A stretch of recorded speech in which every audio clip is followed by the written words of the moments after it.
There we go. You wait a second. You have to add yourself to the the show to get started. So hey everyone, you'd think that I would have this down by now. This would be a professional channel now after live streaming so many times. But hey, I'm glad you're here. I popped on yesterday actually. Thought, hey, I'll jump on for 20 seconds, or not 20 seconds, 20 minutes while some chicken is cooking. And next thing I know, the video lasted for like 4 hours. Well, I don't think that this will last 4 hours. We'll see, Um, but we'll actually know because I've got a meeting. And Peter W, really? Yeah, I'm on time. And so, yeah, that's a good thing. It rarely happens because, a lot of times I'll schedule a video and I'll push it back 30 minutes or a month, like with John MacArthur's video. So yeah, glad you're here. Take a moment, hit the like button. And for folks, maybe you're new, maybe you haven't seen Danny before, but about 3 weeks ago or so, is when I first met Danny, interacting with him on JP's channel, Just Pray NYC, and we've had a little bit of back and forth. He has a maybe I should let him introduce himself and talk about all that. So with that, we'll bring Danny in actually. Hey, thanks for having me on, Mark. Hey man, what's up? Hey, yeah, I appreciate you having me on. We've had a few interactions that have been positive, so I'm looking forward to the discussion interview. Okay, good. I was thinking, hey, what's the first question that I should ask you on the channel? And the most important question that I could think of is, hey, what is your relationship with facial hair? Anyways, have you ever grown a goatee, a beard, anything like that? I mean, No, and yeah, I'm 29 years old and I still cannot do what you're doing with whatever's here. So yeah. I would say I'm jealous, but I'm glad I don't have to deal with it. I guess I get to shave less often than other people, but That's true, dude. I wake up in the morning, I look homeless, and I have to beat it into shape and all that. Yeah.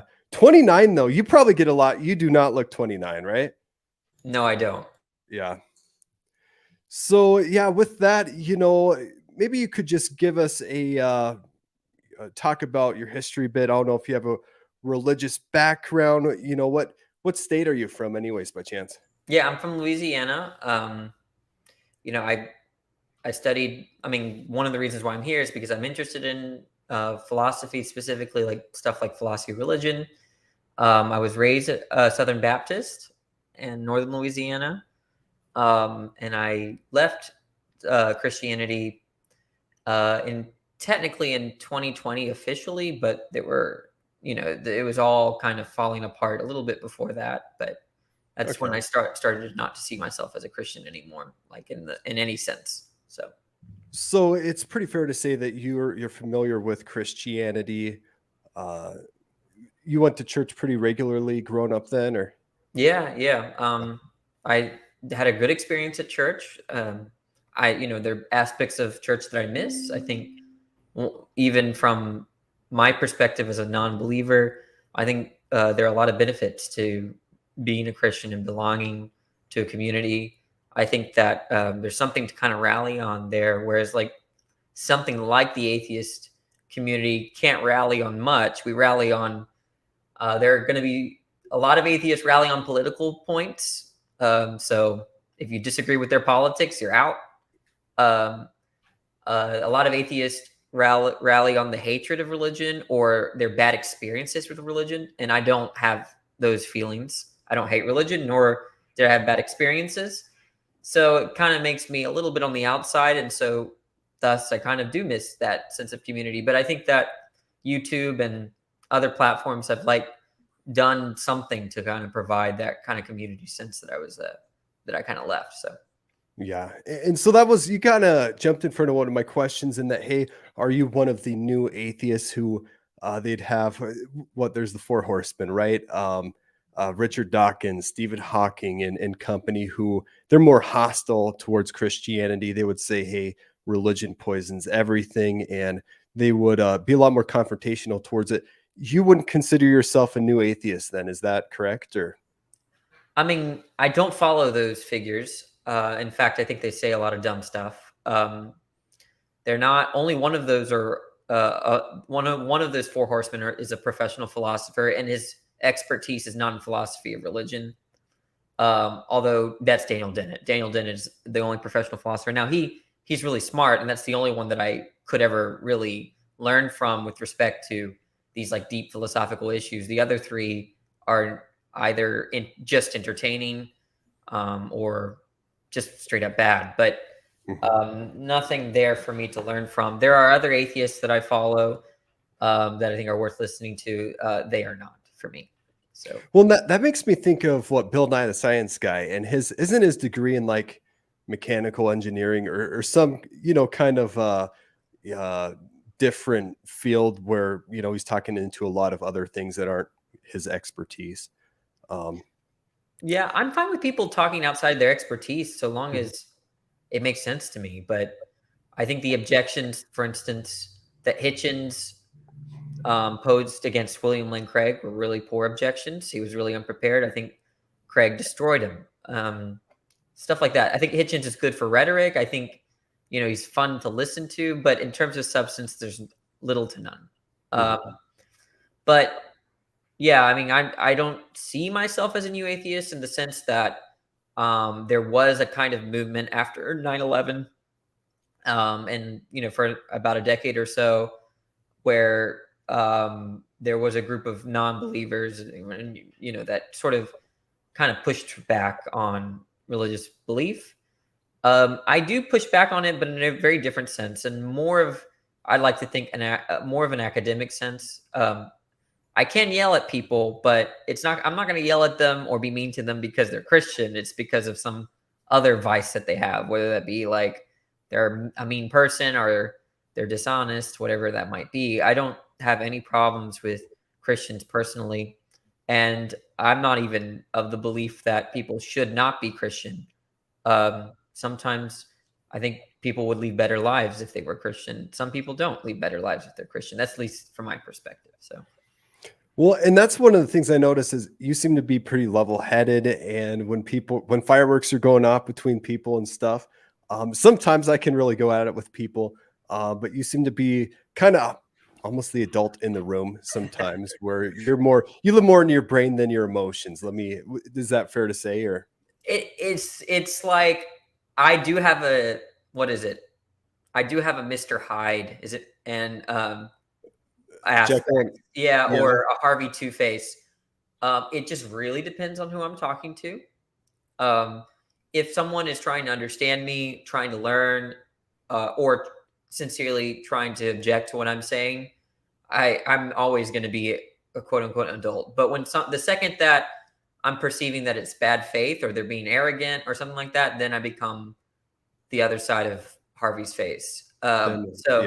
It just kind of depends on who I'm talking to. But yeah, all of our interactions have been very positive, not just with you, but like the streams I've been on, people have been very level-headed. And so I tend to be level-headed. They have, because I was on one of the streams and I saw someone kind of going at you, getting a little hot-headed. You probably know what I'm referring to and everything. But, it wasn't like it was personal and all that, it was really going at the argument and everything. But with that, I wanted to mention, hey, we both went to college. I went, and my degree is more in biblical studies and theology. And that is what I'm passionate about. That is what I found super fascinating. But during that time, I had to take a philosophy class. And one word, the word that would describe it, best describe it to me would be torture. I'm not kidding. It was frustrating. There was anxiety there, and we talked about Plato, Aristotle, a lot of the people that you're super familiar with, I'm sure, right?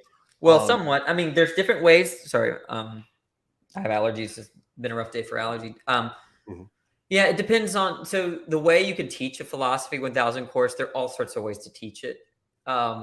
One way I do not like teaching philosophy is the historical method, meaning, okay, we're going to start with the pre-Socratics, understand what they said, what Plato said, what Socrates said, what Aristotle said, and then later what, these other like Aquinas and Augustine and some of the scholastics. And then you just go on through like the history of thought.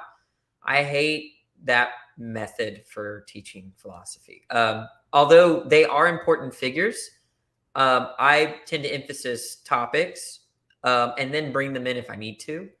So, for instance, there might be a section on free will, and then we kind of discuss what free will might look like, appeal to this person, what they thought about free will, appeal to that person, what they thought about free will. And then you have a kind of buffet of ideas that you can kind of pick from once you've understood them. And then you move on to the next one. So maybe like ethics. Okay, here are the different normative or ethical theories out there. And then the best thing to do is then apply these theories or whatever, that be a model of free will or whatever, to your own situations, your own, these, like, I guess, hypotheticals and thought experiments to see what you think about it. I like philosophy being done that way. I could care less about what, an Anaximander said about, the world. I mean, some people are really interested in that. It might be, it just emphasizes more of a scholar side of philosophy rather than like, let's do philosophy and attempt to figure things out, kind of clear your head about this and that as best as we can. So I could see, I don't know how your class was. Maybe it was both. Maybe it was, I don't know. It'd be more of an overview, probably a historical overview, Okay. which is probably what you alluded to, first. Yeah, and I like the idea that it's like topic based, and then you kind of like think about it. The way that I try to do it is try to think about it on your own, and then like kind of jot that down in some kind of mental or written way, and then let's see what other people have to say and how that differs from your account. Stuff like that. That way you're actually thinking through what you think. That's the point of philosophy to me. I could see that, in that I tend to be more of a systematic theology person as opposed to historical theology, where you just go through it in history. Systematic makes a lot more sense and a lot easier way to categorize everything, and I think learn too. So we might have some common ground there. But man, I find I just remember pulling my hair out in philosophy, thinking, hey, I really don't care what Aristotle or Socrates, what these guys have to say. Because again, when you're a presuppositionalist, which we have several in here, right now it would be, well, what does the Bible say? And you're familiar with that mentality in the SBC, I'm sure. Hey, when the Bible speaks, God speaks, and so that's tends to be my starting place when I reason through different things in life, right? Yeah, I see that. I prefer the more systematic, like reasoning through what you. So, like, if in the Bible you read it and now you're committed to it in some kind of way, and then from those commitments you kind of reason things out from those beliefs that the Bible is true, whatever. And to me, that is kind of philosophical. That there are a lot of construals of what philosophy is, but in the end of it, it's trying to think as clearly as possible about what you believe. I think that that's what philosophy should be about. If anything else, it can be a lot more frustrating. And so in that sense, people do philosophy all the time. Notice how that distinguishes from like investigating the world, because philosophy is more about thoughts, like whether you have consistent thoughts or whether you're really thinking carefully about the concepts. Whereas something like science, you're not thinking about your thoughts. You're trying to discover what's outside your thoughts, right? You're trying to discover, okay, why is it that this stuff bubbles when I mix them together? And so that's one way that you can divide, philosophy from non-philosophy. The historical method, again, is not just about thought. It's about what happened in the past. So you're looking out into the world, and then you're looking for information. I think philosophy is more about, okay, now that I have my info, let me clear my thoughts about that information. And so going from there, you mentioned ethics earlier. Have you dived into ethics at all? And hey, what determines right from wrong? Yes, very much so. Yes. And so you find that pretty fascinating as well. Yeah, I think that. So I think one of the biggest mistakes for people that study philosophy is that they isolate these issues too much, right? So I think, for instance, philosophy of mind, so the study of your intentionality, your experiential states, yourself, is connected with ethics or value theory, which is connected with things like free will and agency. I guess that all these concepts kind of intertwine. So when I studied meta ethics, or when I tried to understand what the good is or what value is, I inevitably had to relate some of the stuff I was studying from philosophy of mind to what I was learning in ethics. So I do find ethics and value theory very interesting because they have implications on other parts of philosophy, like free will. So if there's no right and wrong, well, how does that impact free will? And if there's no free will, how does that impact responsibility? And if we don't have free will and responsibility, how does that impact the self? What is the self, right? So these are very integrated ideas. And so, I think if you're interested in philosophy, like especially about yourself and philosophy of mind and free will, you're going to have to look at what the nature of good and value and ethics is. So absolutely. Now, when it comes to when I took an ethics class, my Bible college professor, he had to teach it a certain year, but he always wanted that to be like the last class that we ever took, because then you have to apply other things that you learn, philosophy, theology, different things like that. And so when I took ethics, though, you have different systems, different arguments for what kind of ethic you should use. And the one that I found the most convincing, I think, was deontology. What would that be? Like a higher power, God. God says. And then there's other ethics out there. I'm familiar with virtue theory. Hey, you should do a certain thing. Why? Because it's virtuous. It's the good thing to do. What can you pragmatism? Hey, you should do a certain thing. Why? It has good results or bad results. Are there any other ethics that you're familiar with, or one that you hold to by chance? And dude, you're muted right now. There we go. Sorry about that. Broadly speaking, there are four big ones. And then, you mentioned pragmatism, which, that's something there, but it's not considered like one of the big normative theories. So what an ethical theory is supposed to do is find the secret ingredient to what makes something good or bad. Okay. So they already start off with the bad, like there is such a thing as good and bad. Okay. Something like stealing is bad. What's the secret ingredient in that event where someone is stealing that makes it bad? And so you have theories that emerge that try to give you that secret ingredient. So one secret ingredient that consequentialists or utilitarians give is that it has something to do with maximizing pleasure and minimizing pain for the greatest number of people possible, right? So that's the consequentialist / utilitarian view. That's one secret ingredient that's offered. So you mentioned deontology. So deontology focuses on duties themselves, that we have just these obligations that are not necessarily reducible to the facts about the situation.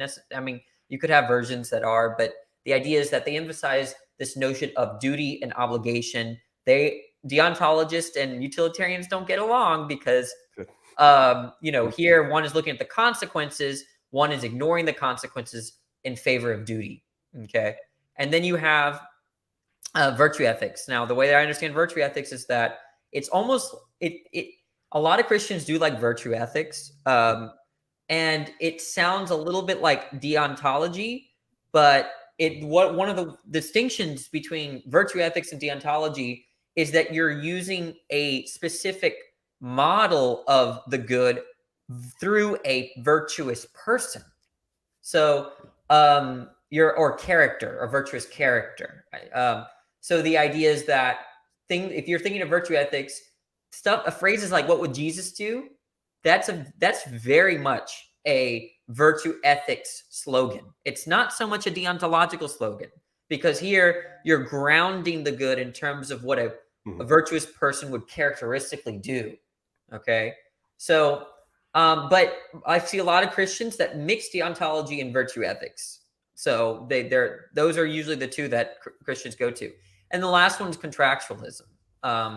So the idea is that what makes something stealing right or wrong is dependent on kind of a social fabric, that there are structures of society that we have built by which we derive right and wrong. So that's like a contractualist point of view. Those are the main ones that, in terms of the ethical theories that I'm aware.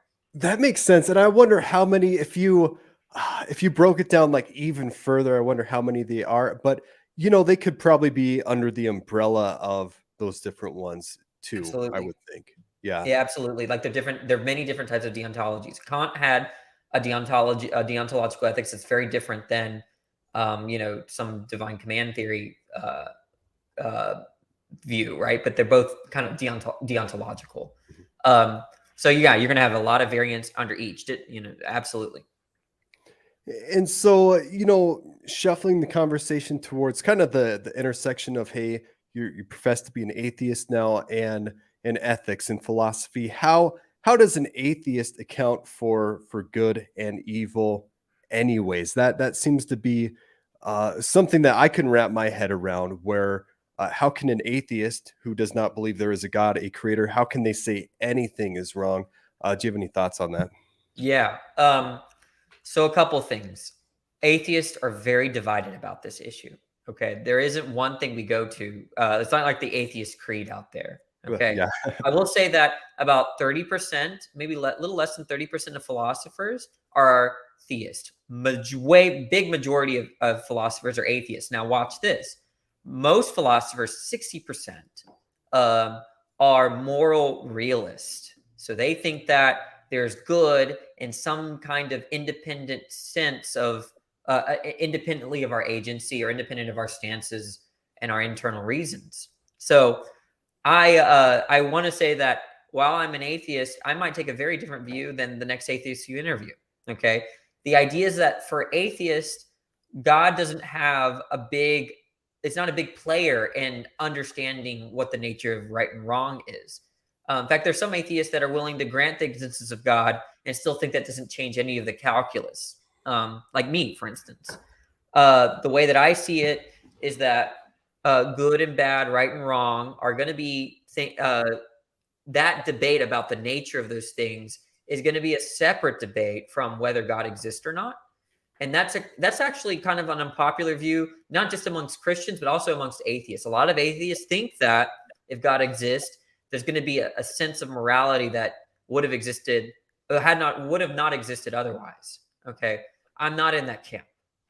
So I don't know if you wanted to say anything before I continue, because I can talk a lot. Oh, So dude. Yep. I've got millions of things I could say, right? But one of the major assertions that Christians will make, that I would make, is that oftentimes atheists, unbelievers, they'll jump into the Christian car, the Christian worldview, and then try to drive it off a cliff. For instance, in Christianity, we have accounting, we have reasoning for saying, hey, you can eat cows, you can eat chickens, you can eat pigs, you cannot eat a human. That would be morally wrong. Whereas an atheist cannot do that accounting. Why is eating another human wrong? What's wrong with that anyways? Atheists could maybe give some ethical reasons why, but I don't think they're accounting. There are, of course, as a believer, I would go to deontology. God has spoken. The Bible says, kind of thing. But I don't understand how an atheist could say, you can eat chickens, cows, horses, whatever, but you cannot eat a human. That is morally wrong. Any thoughts there? yeah. So if what a Christian means by morally wrong is that it goes against God's commands, then yeah, it's going to follow that there is no morality in that sense without God. So when you say, in other words, if you were to tell someone that it's morally wrong to eat humans, right? If what that means is that God doesn't want you or commands you not to eat humans, then yeah, I'm gonna, as an atheist, I'm gonna say that sense of morality does not exist. Okay, but the thing is that there are senses of right and wrong that don't mean or don't refer to God's commands at all. And like, for instance, when I say that, if you were to ask me, Danny, I'm visiting Louisiana, what should I visit? What's the right thing to go and see if I were to visit New Orleans? And I might say, well, you should go see the French Quarter. Okay, it's a pretty fun place. Maybe not for a Christian, but the point is that it can be a fun place. The idea is that you're going to understand me. And I think I've definitely understood what I said to you. And so that sense of should is not understood at all in terms of what God commands. Okay. Now, what you're doing is that, okay, fine. Maybe I should go see the French Quarter, but how is that a moral issue? Right. It's like if you decided not to see the French Quarter and you instead, went to see the Saints play football, you would have not been doing something that's morally wrong if it's the case that I thought you should see the French Quarter. So then the discussion becomes, what is this distinction between that was the right thing to do versus that was the morally right thing to do? Okay.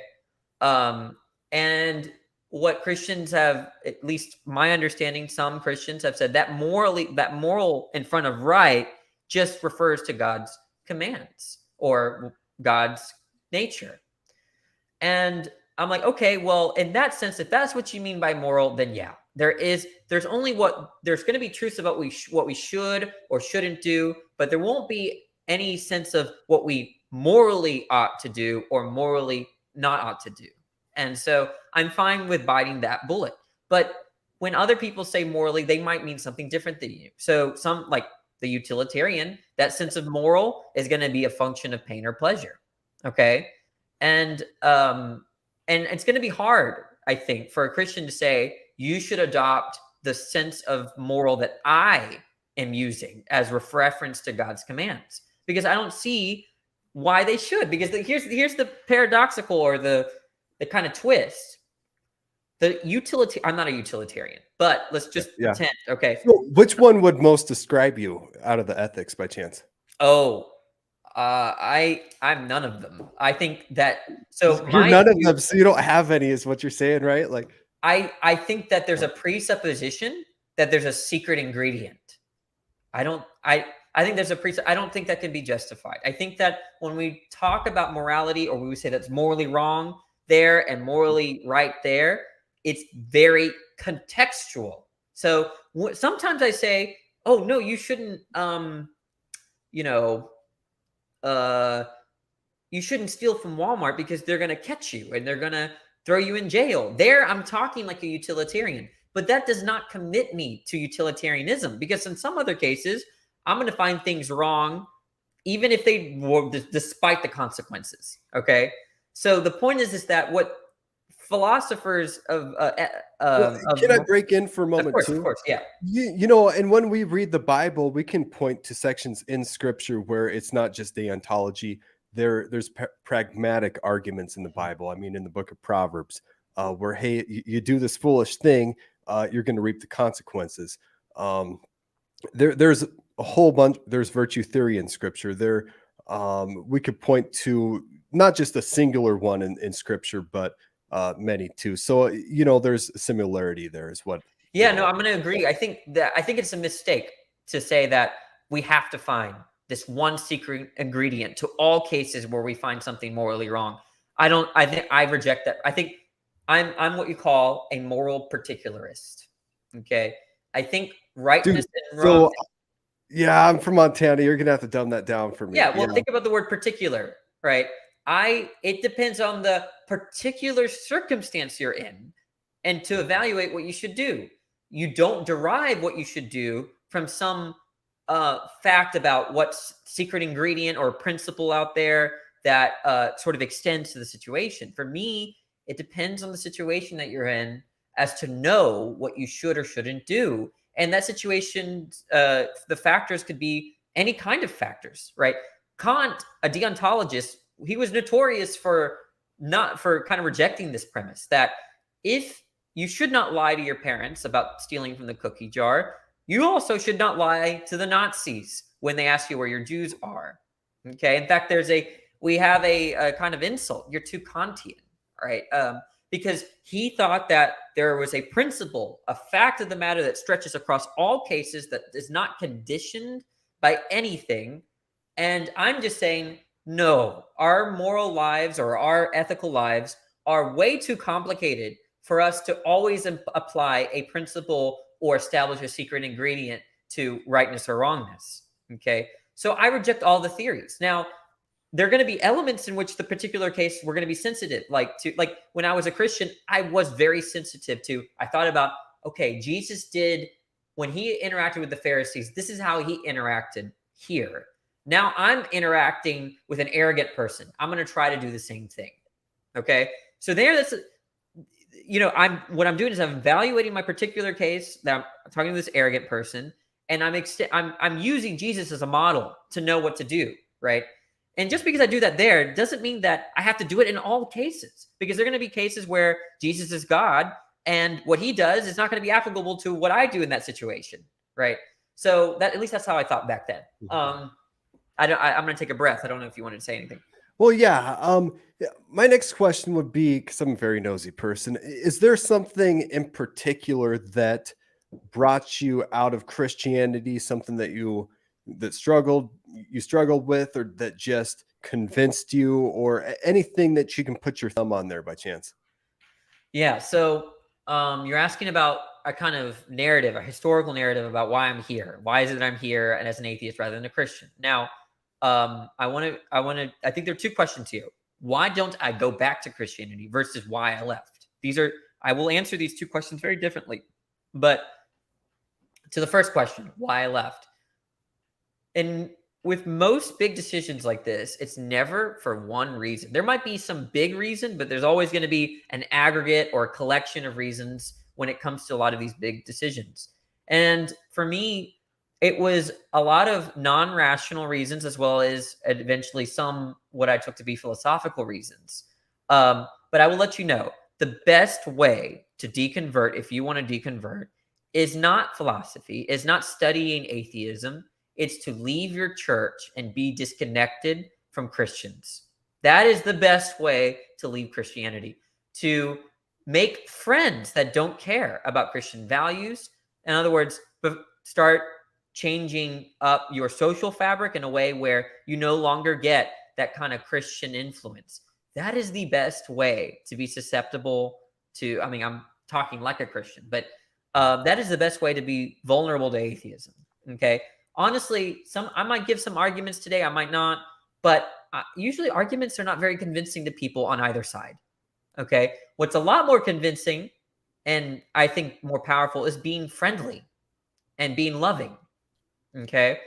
If a Christian loves a non-believer and helps them and is there for them, to me, that is way more powerful than giving the cosmological argument for the existence of God. Okay. So that's what happened to me. During college, I stopped going to church. I was going to say, if I could follow up on that for sure. Yeah, college, because were you 18 and went off to college, or in your 20s, and so many questions actually. Did you go to college at 18 then, or more recently, or 18? Okay. And so you went into college. I'm guessing you went to a secular, university, or? Yeah. I live in a religious state, but the Bible Belt, right? Yeah. Mm-hmm. There was a lot of Christian influence. There was also a lot of not. I had options to belong to a church, but I chose not to.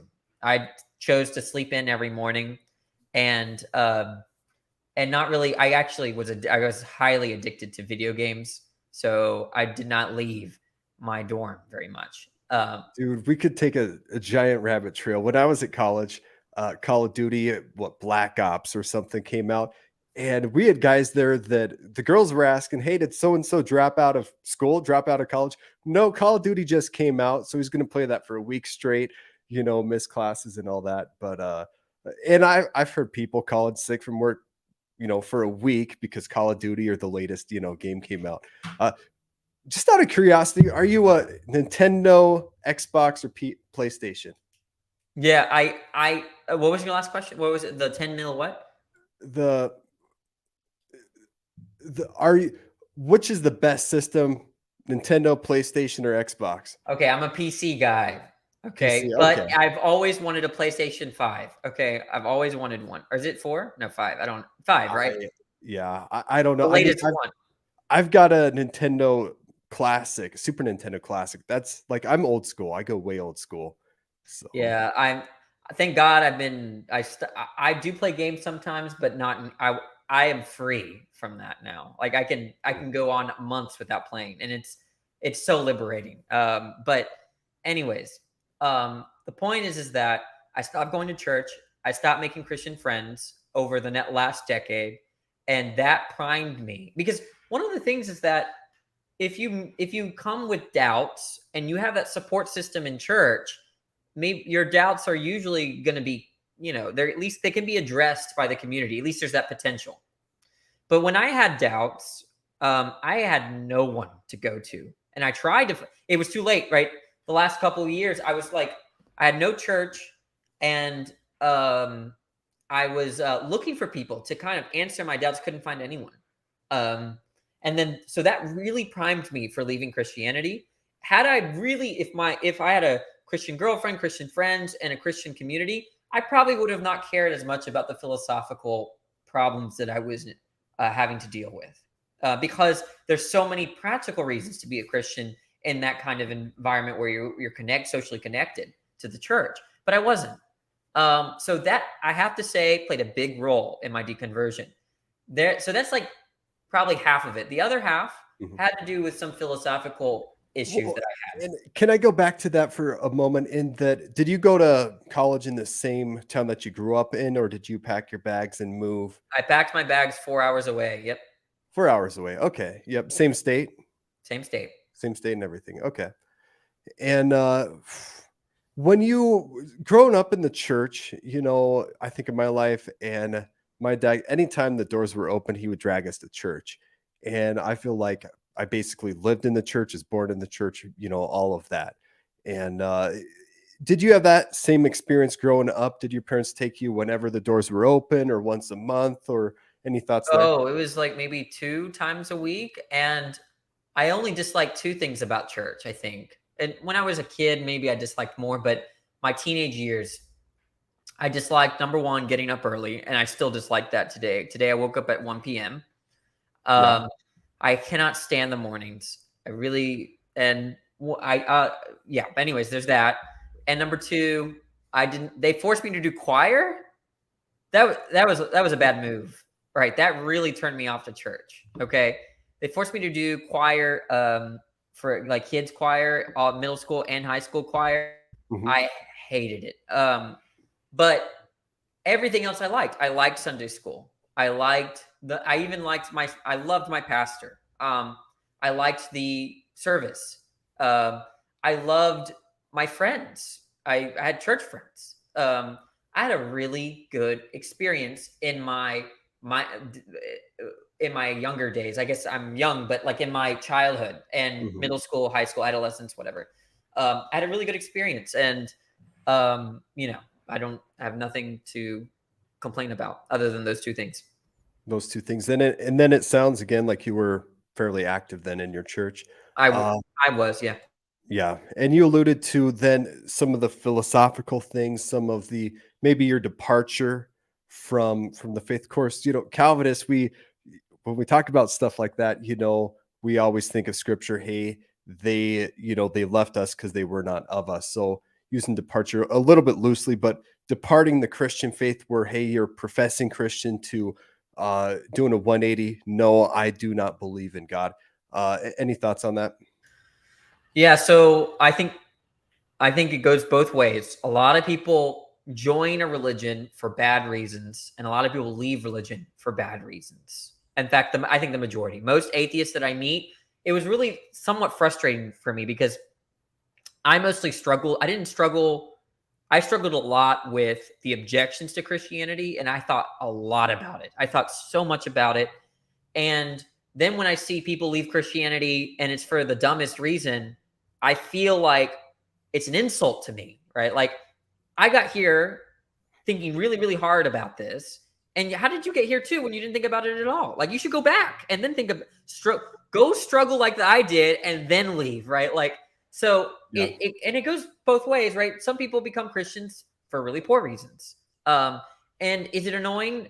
I'm more annoyed when people leave religion for bad reasons than when people go into religion for poor reasons, because I think that in many cases, when people join a religion, it usually is very beneficial to them psychologically. I'm about that. And that's a little unfair to people, deconverts. A lot of people leave religion and they're better off. But so if it's the case that someone is leaving Christianity and they're better off, I guess I'm okay with it. But if they're not any better off and they left for poor reasons, then I'm a little like I tend to attack those atheists. Like, Yeah. right. Like take really quick. If you take a gay kid or something like that, right, and they left Christianity for poor reasons, I'm gonna be sympathetic to that, right? But if their quality of life doesn't change at all and they leave for a very poor reason, that's the kind of person I'm going to probably pressure into providing, like, pressure in some kind of way, but at least philosophically. Sorry, thanks for letting me finish. Yeah, no, that's fine. I'm trying to think. I mean, I was gonna say, because just when you talk about coming in and out of Christianity, then it's just fireworks in my mind and my brain gets going and everything. But I would say, hey, the Christian worldview, only God makes Christians, and no one has the power. Wish people had the power. No one can make themselves a Christian. No one's powerful enough to do that. Why? Because God has to change someone, radically change someone. But a thought for there, maybe a challenge for you there. You're challenging, some folks who think, hey, you can make yourself a Christian and then not a Christian, go back and forth and everything. I would kind of challenge that for sure. But some of the things again that made you struggle or helped you depart from Christianity. Yeah. Oh, so some of the conceptual problems I had. Yeah. Is that what you're asking? Yeah. So I'll preface this. I'm not saying this stuff is convincing.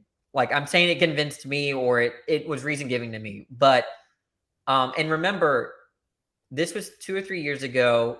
Now I feel like I have more problems with Christianity than I did. But back then I had less problems with it conceptually. But one of the biggest things was, and I know this sounds kind of silly, but I'm going to do it. I had a hard time understanding what it meant for God to want anything. That was a big problem for me. The idea is that if God wants something and he's all powerful, then he knows how to accomplish his aim perfectly and without any extra moment in time. So I remember being in church and the pastor was telling me, God wants this for your life. He wants that for your life. He wants this.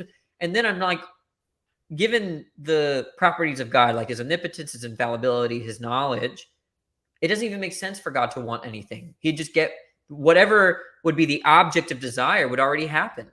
And so that is when I remember losing this concept of God that I had been working with for so long in my life, is that I went from, okay, God wants things. He wants to have a relationship with me. He wants to have a relationship with non-believers. But now, how do I reconcile that with infallibility, in other words, and the idea that God always succeeds? Take the verse that God wants none to perish, right? Well, there are going to be people that perish. And that is just going to show that his desire was not completely met. And so that was when I really lost the concept, right? That if God exists, it seems like more of a mechanism, more of a machine that just makes things happen rather than intends for things to happen. And that was what started my conceptual journey away from Christianity. Okay, and so that started producing that too. Okay. Guys, if you have any questions, in the comment section, you can feel free to ask some questions for sure. Growing up, did you ever struggle with the question, hey, does God exist, even while you were pre-college and everything? Or I don't really think I loved Christian apologetics when I was a Christian in my younger days, and even before I deconverted. That's how I got into philosophy. I started as a young earth creationist in middle school and was running Ken Ham arguments on my friends. That was fun. Okay, so you probably went in when I was a kid, a little bit different experience, but it was Kent Hovind. Are you familiar? You're familiar with Kent Hovind, Oh yeah. right? Yeah, and there's Kent Hovind from probably the '90s, and then there's Kent Hovind now. He's changed a lot, but I remember I was so weird in that I'd be what, fourth, fifth, sixth, junior high, buying Kent Hovind stuff and just consuming it and devouring Ray Comfort. Have you heard of Ray Comfort too, by chance? No, no, I don't know. I'm not familiar. I would argue that Ray Comfort is Oh, Ray the Comfort. Yes, the banana guy. yeah, yep, Okay, the okay, banana guy, okay, yep. okay. And you know, it's so funny because he did the banana routine. Hey, you want the greatest evidence for God? He picks up a banana, in a Coke can and all that, which opened a lot of doors for him to preach the gospel and speak to. Oh, did he do something with Richard Dawkins or a debate with him or something? The last thing I don't keep up with him very much. The last thing I saw him was he debated Matt Dillahunty a few years ago, but he might have done something with other people. I never really kept up with him. So Yeah. Well, Ray Comfort would just get mocked, just ridiculed over the banana, routine and everything. Like, hey, this is the best thing that Christianity has to offer. And yet I would argue, Ray Comfort argues, hey, that opened so many doors for him to present the gospel to atheists. And I think it was Richard Dawkins who was just mocking that just mercilessly and everything. It actually, was, although I yeah. think Ray Comfort is not very well informed in terms of like the philosophy of religion, I actually don't have a big problem with him for a couple reasons. The number one, he looks like he really cares about atheists Mhm. going to heaven or non-believers going to heaven. He looks like he cares. I get a sense of sincerity that I don't see from other apologists. Even though his arguments might be, in my opinion, sort of trash, that guy cares. Okay. Um, so he comes across as an honest person. Now, I think that's, if you look at Kent Hovind and, I can list other characters that are in like Darth Dawkins, these people I sort of, I kind of raise my eyebrows at. He's just a different caliber of honesty that's actually quite refreshing. But anyways. I could see that in that, a lot of times Christians, when we interact with others, debate or have a discussion and stuff, hey, like we want to win. That's the goal. We got to win. We got to stick it to him today and stuff. And whereas with Ray Comfort, you don't get that. He's out all the time sharing his faith because he really believes that people who are not in Christ are under the wrath of God and they need to come to repentance and faith, put their faith Do you know in Darth Dawkins? the Lord Jesus Christ. I don't think so. Oh, you're lucky. Okay, but that guy, I don't get a sense of. He's a Christian precept apologist, Mhm. and there is no sense that I get that he cares about atheists going to hell. I don't get that at all. Ray Comfort, I get that from. So I'll have to go look that up. And one one atheist that I find very fascinating would be Penn and Teller. Is it Penn Jillette is his name, I think? oh, And this is someone I'm not familiar with. the Who? magician, The magician. pr- probably the Mm, most famous magician there is, I think. well, I guess I'm just ignorant. Maybe if I saw a picture or something. What's his name? Penn and Teller. Teller is the guy who doesn't talk, and Penn, black hair, Oh, more, yeah. yeah. Okay, yes. Okay. I've listened to a little bit of him. Okay, what were you saying about him? I know him.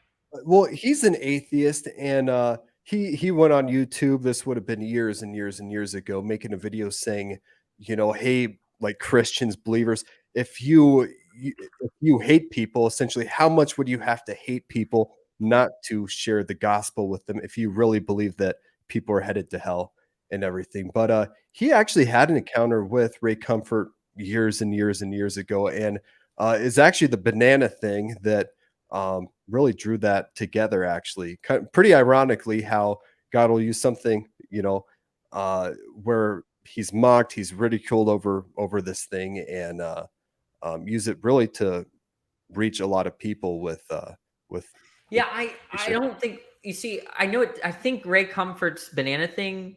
It does look kind of silly from our point of view, but I think people are not understanding that when we look at things and perceive objects in the world, it's what we call theory laden. So let me give you an example. Okay.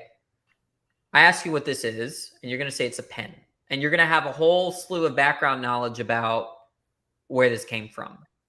Now, imagine an alien who has no hands, completely different anatomy, physiology, came and visited Earth and then saw this. What would they see? They wouldn't see a pen, right? They would see a yellow stick maybe, but like the point is that they're not going to see this as a pen because they don't have those background beliefs about what humans do and what they, the function of these kinds of things. They have none of that. Christians are the same way in the sense that they have a theory or background beliefs about God being the creator. So they see the world very differently than I do, right? When they see a cell or when they see a banana, their theory, they're going to be seeing something different than someone that doesn't have those background beliefs. And so what happens is that one side says, how can you not see the design? And the other says, how are you seeing the design? And what's going on is that they just have very different theories in their background beliefs that are causing them to see very different things when they look at the banana. And so I think it's actually kind of unfair. Well, it depends how you're calling it unfair, but like when you blame, it's hard to blame Christians for looking at bananas and DNA and saying that that's designed because they have that theory in the background that's kind of having them perceive that thing in a certain way, just like the way that we perceive this pen compared to the aliens. And so I guess that's how I see that problem. We've got the theory. I mean, I see more of a strength in that we have the theory, we have the accounting for different things. I mean, Christianity can account for, hey, you shouldn't have 10 wives. We can say why no one anywhere should have 10 wives or things like that. Or, we could go down a list of different moral things and everything. There's not just a theory, but there's an accounting there within Scripture. Okay. And I haven't noticed any questions. I'm sure there's been some, but again, if anyone wants to ask any questions, feel free. Are you open to having anyone on to? Yeah, it's up to you. I'm totally fine with that. Yeah. You're fine with that. Yeah. Mhm. Okay. And maybe we'll try to go an hour and a half or so today. I went 4 hours yesterday. I opened talking about that. I thought I'd be on for 20 minutes. And I could be on for a long time, so you can cut it off when you want to cut it off. okay. Yeah. Here we go. Question: What in the parent? Oh, okay. Missed that. Probably should have read that first. Let's see. It was weird. So I was doing an Ask Me Anything a few days after interacting with you on one of your videos. I think when I came on your channel for a little bit, and it was like atheist after atheist after atheist coming on. It was pretty funny. I had an atheist come on. He had like a Viking hat come on. And what was his name? I've forgotten everything. And you missed it, dude, because we had Breeze on. He was smoking like 7 cigarettes, I guess. Oh And my then another goodness. guy drinking. He had a beer bottle. And This was yesterday? this was about a week ago or Okay. so. Yeah, it was. And Proverbial Life came in. He was like, what's going on? Because we had guys smoking and drinking in the thing, which was growing up in my Christian bubble was very, very hard. Grew up in the Assembly of God, which is, hey, don't drink, don't smoke, those kind of things. So definitely a new experience. Yeah. Here we go. Question: Danny defines sin. I would be interested to know how you define it before I get off because I have to go. Yeah.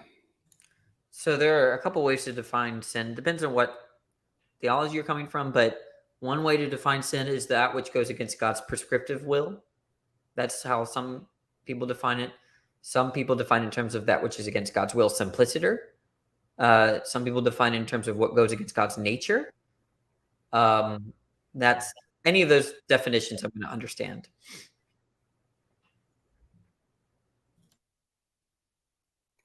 Okay. Yeah. I don't see any more questions. I'm going to post the link if anyone wants to jump on. And See, beyond that, one of the things that I found just, hey, I'm 33 now.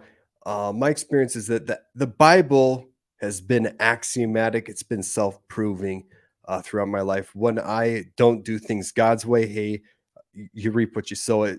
Bad things have happened in my life, and uh, I'm wondering if you found that to be true. You're familiar with Scripture. When you tend to, have you found it to be axiomatic? Axiomatic meaning that it's self-fulfilling kind of thing. Like in terms of the prophecies and the predictions, or in terms of something else? With Because you said more with self-fulfilling. Yeah, more with the assertions that it makes and how you live your life. Hey, if you live, God's way, doing these things, you'll flourish. If you don't, there's sowing and reaping that the scripture, asserts in different principles like that. Yeah. Yeah, I think there are a lot of things for whether you're Christian or not to take away from Jesus's teachings. I'm very influenced by Jesus's teachings, even as an atheist. Um, even when it comes to being how I handle my enemies, not only to love them, but that burning coals verse. Um, I found that to be true. You know what I'm talking about? I know what you're talking about. I mean, some folks think, hey, by doing so, by loving your enemies, you will be heaping burning coal upon their head. And some folks think, well, that means you're getting even at them and you're showing them and all that stuff. But I think it'd be more like, hey, like you're blessing them and everything. Yeah, but you're typically people that hate you hate even that. Hmm. So the idea is that now I might be misinterpreting Jesus. So this is how I see it, that um, when someone is being arrogant or mean to you, you have an option to do it back, or you have an option to be polite. And it being polite back sometimes is way more effective and not only accomplishing your aim and preserving your moral integrity, but also it might, to the most hateful kinds of people, they actually get the same exact kind of response as if you had insulted them. And also there will be cases where they will actually mellow out. They'll be like, oh, this guy, maybe I need to chill out. So I think in many cases it's much better to be polite, because either they're going to mellow out, or you can still get them angry, right? It's going to be as if you insulted them. So I don't know. That's kind of a heathen way of interpreting the verse, but the point is, what I take away is that this idea that you have to hate you have to like hate your enemies. I think it's largely overrated. I think Jesus was on the right track, and those that follow him on the right. They're on the right track for sure. But when you said the Bible is totally self-fulfilling, I can only pick out certain parts of the Bible that can say, yeah, I'm with that. Not everything in the Bible am I going to like endorse. So are there certain things in the Bible that you would take issue with then and say, this is wrong, or, you know, Yeah, it's going to be hard for me to say that it's wrong, if it's because all that's going to mean is something like I'm against it. But there are certain things in the Bible that I wonder, that kind of like I can use when I run problems of evil. For instance, I use the Joseph's case. He was sold into slavery by his brothers, but that was for a greater good. The idea is that God used the sin of the brothers to bring about a greater good and preventing starvation during a famine for Egypt. Now, the question I have is that if God's all powerful, could he have used non-sinful actions to bring about the same result? And if he could have, then there's a question. Why is it that he took those sinful actions to accomplish his will rather than non-sinful actions? But that's as far as my criticism goes. I don't run arguments against Christians like what God did during Noah's flood is wrong and therefore Christianity is bad. I don't really, those are very unsophisticated. I think that there are ways of creating problems for Christians without doing that, like in the way that I just said. And but yeah, I guess I have a lot of nuance when I say that there's something in the Bible that's problematic, morally speaking. I don't really I don't think I'm like most atheists in the sense that I just think that that's enough for someone to leave Christianity or reject it. Okay, yeah. So that would almost go into the eternal counsel of God. Hey, God, why couldn't you have done it this way instead of that way? Or we want to talk to, I don't know what his theological view is, but hey, uh, taking a, he had an issue with Calvinism in that, hey, well, why doesn't God just elect everyone unto salvation? Because God does not, he doesn't desire for any to perish, right? That kind of thing. Which we talked a little bit about. Yeah, it's very related. Yeah, but that I don't really say. You have a lot of atheists that bring up Noah's flood and the killing of the Mennonites, the Amalekites. I don't like bringing up those objections. Usually, Christians, when they are familiar with those objections in a way that the second that you say them, they shut down, and so I don't want to do that. Oh yeah, I mean, there was another discussion. I don't know if you were on that video. Okay. No, it was with JP, and JP. Okay. they were talking about Genesis. I think it's Genesis 6:9, and slavery. Okay. Um, Trying to and remember. yep, because yeah, it was your atheist friends that you brought on, right? Oh yeah. Okay. Yep, and they were talking about Oh, the slavery um, thing. the slavery thing with the curse of Canaan, I believe, right? Yeah. Um, Yeah. I and don't I like was bringing up gonna, those objections because I yeah. think that they rarely allow for progress. Even if they're right. Let's say even if they're right, I just don't think it's a good strategy. It's like it's good for if you want to make the Christian angry uh, or Well, frustrated. see, I was frustrated because I never got to answer it. And Yeah, I was yeah. like having the last word because, uh, that's describing what happened in scripture. It's not like, hey, God commanded him to do it. And beyond that, divorce, hey, that it's permitted, it's allowed in scripture. And yet Jesus Christ will talk into it and say, hey, why is it allowed in certain circumstances? Well, it's because of the hardness of people's hearts. And we could argue the same thing with other things that go on as well. There's people's hearts have been hardened, and we live in a fallen world kind of thing. But then beyond that, the more reformed person within me just says, hey, God has the right to take anyone's life at any moment that he so chooses, and he's perfectly just, perfectly righteous in doing so, which answers a lot of those accusations towards God. um, Yeah, I think that that's a fine response if what they're saying is that, hey, this happened in the Bible, therefore it's wrong because of my standard. I just think it's fine to say, well, look, we don't care about your standard.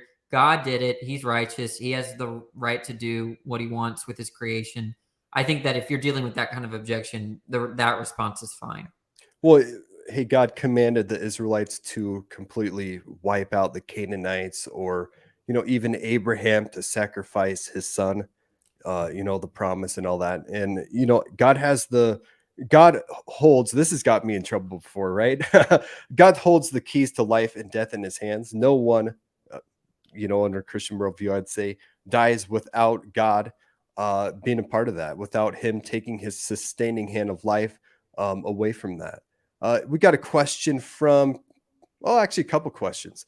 Will Brown, question for Danny. What philosophy would you consider ontologically true? Maybe you could define what ontologically means for, Yeah, so ontology is dealing with being and existence. So the question, if I were to translate it, what philosophy would you consider true with respect to its existence? This is a little bit of a confusing question. I don't know if they're asking me what I think exists, but I mean, I'm not a naturalist. I think there are things that could or do exist that are not natural. So that's kind of like an ontological view of the world, is that naturalism is everything that exists or ontologically true, I guess is what he means there, is natural. I don't take that position, but it's sort of, maybe he can re-ask the question in a way where maybe I give a better answer.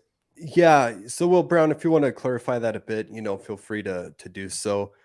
Peter W. Question for Danny. What is ultimate and fundamental in his worldview? Yeah, I sort of don't know what those terms mean, other than I might know what fundamental means. Means something like irreducible, like it can't be understood in terms of something else. And there are going to be a lot of things that I think are like that. I think numbers are going to be irreducible. I think mental states are going to be irreducible. Depending on how you're cashing out natural kinds, which are like electrons, protons, leptons, whatever. There could be some fundamental particle or whatever fundamental kind of material that's not going to be reducible in terms of other material. I'm fine with the possibility of that, but I don't think there's any one kind of thing that's fundamental to everything. I don't really take that view.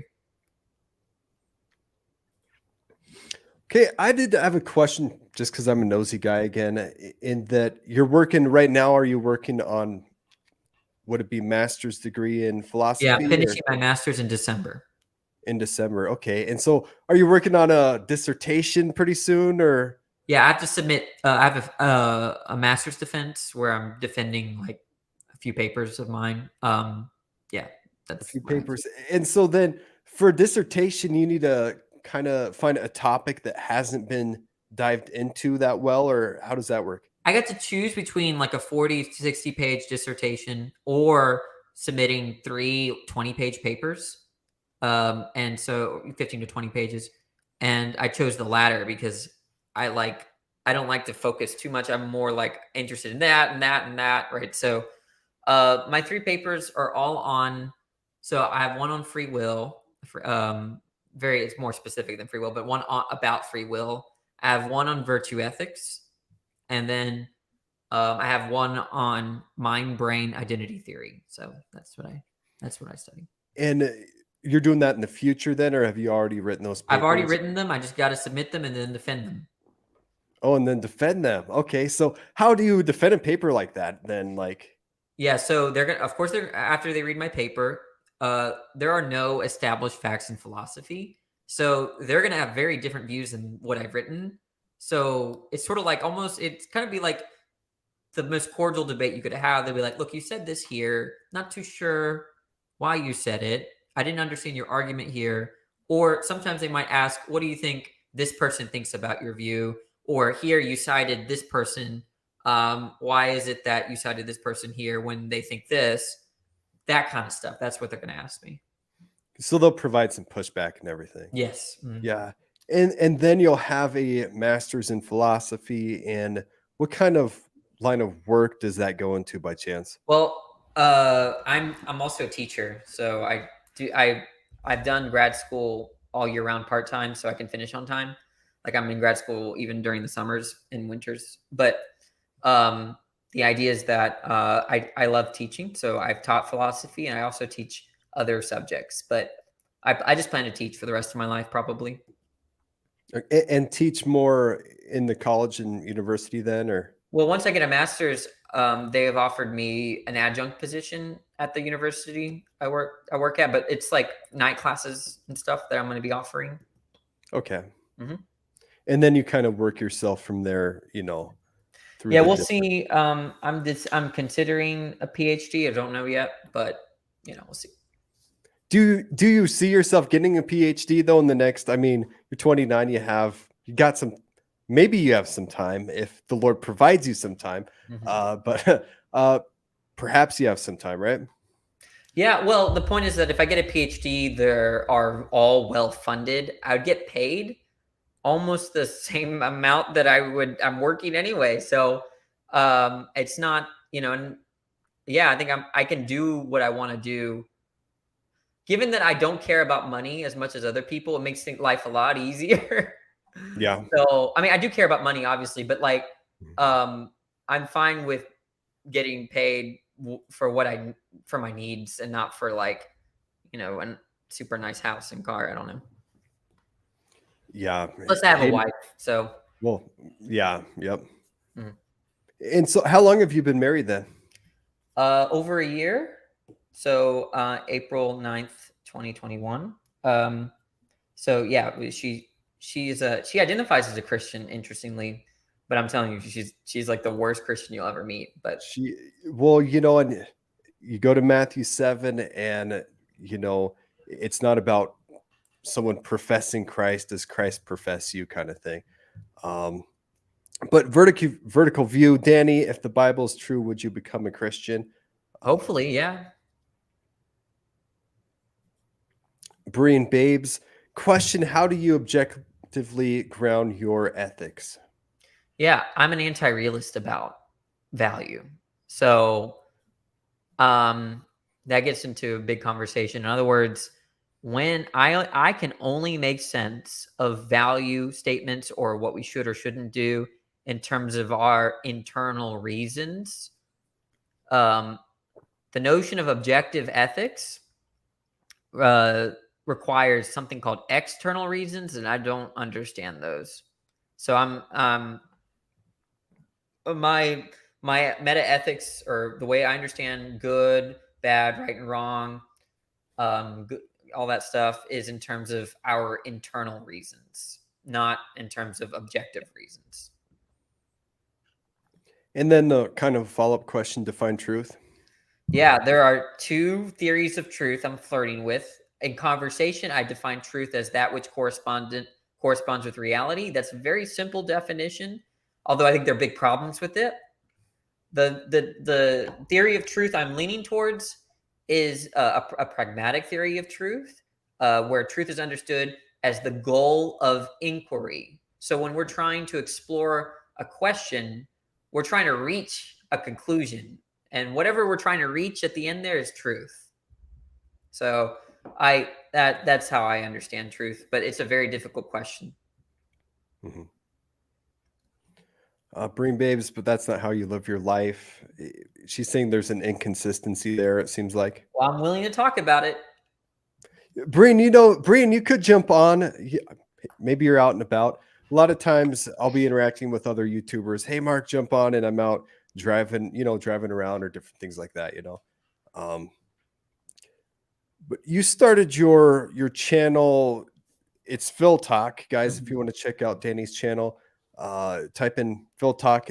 There's a few channels called Phil Talk, though, right? There's two. One of them, go with the red logo. And I will warn you, a lot of people. I mean, I debate a lot and I post my debates, but of course, I debate a lot of Christians. But so there are a lot of debates with me debating Christians, but there are a few videos where I interview Christians and I have pretty cool conversations outside of those little debates. So there's content for people that are Christians. I interviewed Dr. Timothy Stratton. I interviewed Dr. Joshua Rasmussen. Those are Christian friends of mine. And it wasn't a debate. We just were talking. So if you're interested in stuff like that, you can go ahead and head over there. Just ignore all the debates you might not like the debates between me and an average Christian. So, well, I went on and I saw you had some content on abortion, probably when everyone was talking about it. And I'm sure that there's people in the comment section who would have a lot of thoughts on that. Yeah, they would have a lot. Yeah, just be warned, okay? That's all. Yeah. Danny, do you understand why the Constitution was written from the foundation of God? And if so, would you agree with that methodology? Well, I agree that that's what a lot of the founding fathers might have had in mind. I mean, I don't believe in God, so I think it's a flawed methodology in that they're misinformed that God doesn't exist. But I think I don't really have a problem with that. I mean, if their beliefs in God led them to believe that I should have a right to be an atheist, then I'm fine with that. I don't have a problem with that. Question for Danny: are you familiar at all with a view on the world's major religions known as the perennial philosophy or the primordial tradition? No, I'm a complete ignoramus. You're gonna have to talk to me about that. I've heard of perennialism. I read maybe a little wiki page on it, but I moved on, and maybe it's something for me to study. All right, Peter W. Another question: which philosophical argument for God do you think is the strongest? Yeah. I think the argument from reason is an interesting argument for the existence of God. It's not really run very often, but you could read about it. I think C.S. Lewis kind of forwarded it, but the idea is that what Lewis tries to argue is that there are rational states, like your beliefs and desires, your mental states are some rational states, and how in the world did rationality emerge from non-rationality?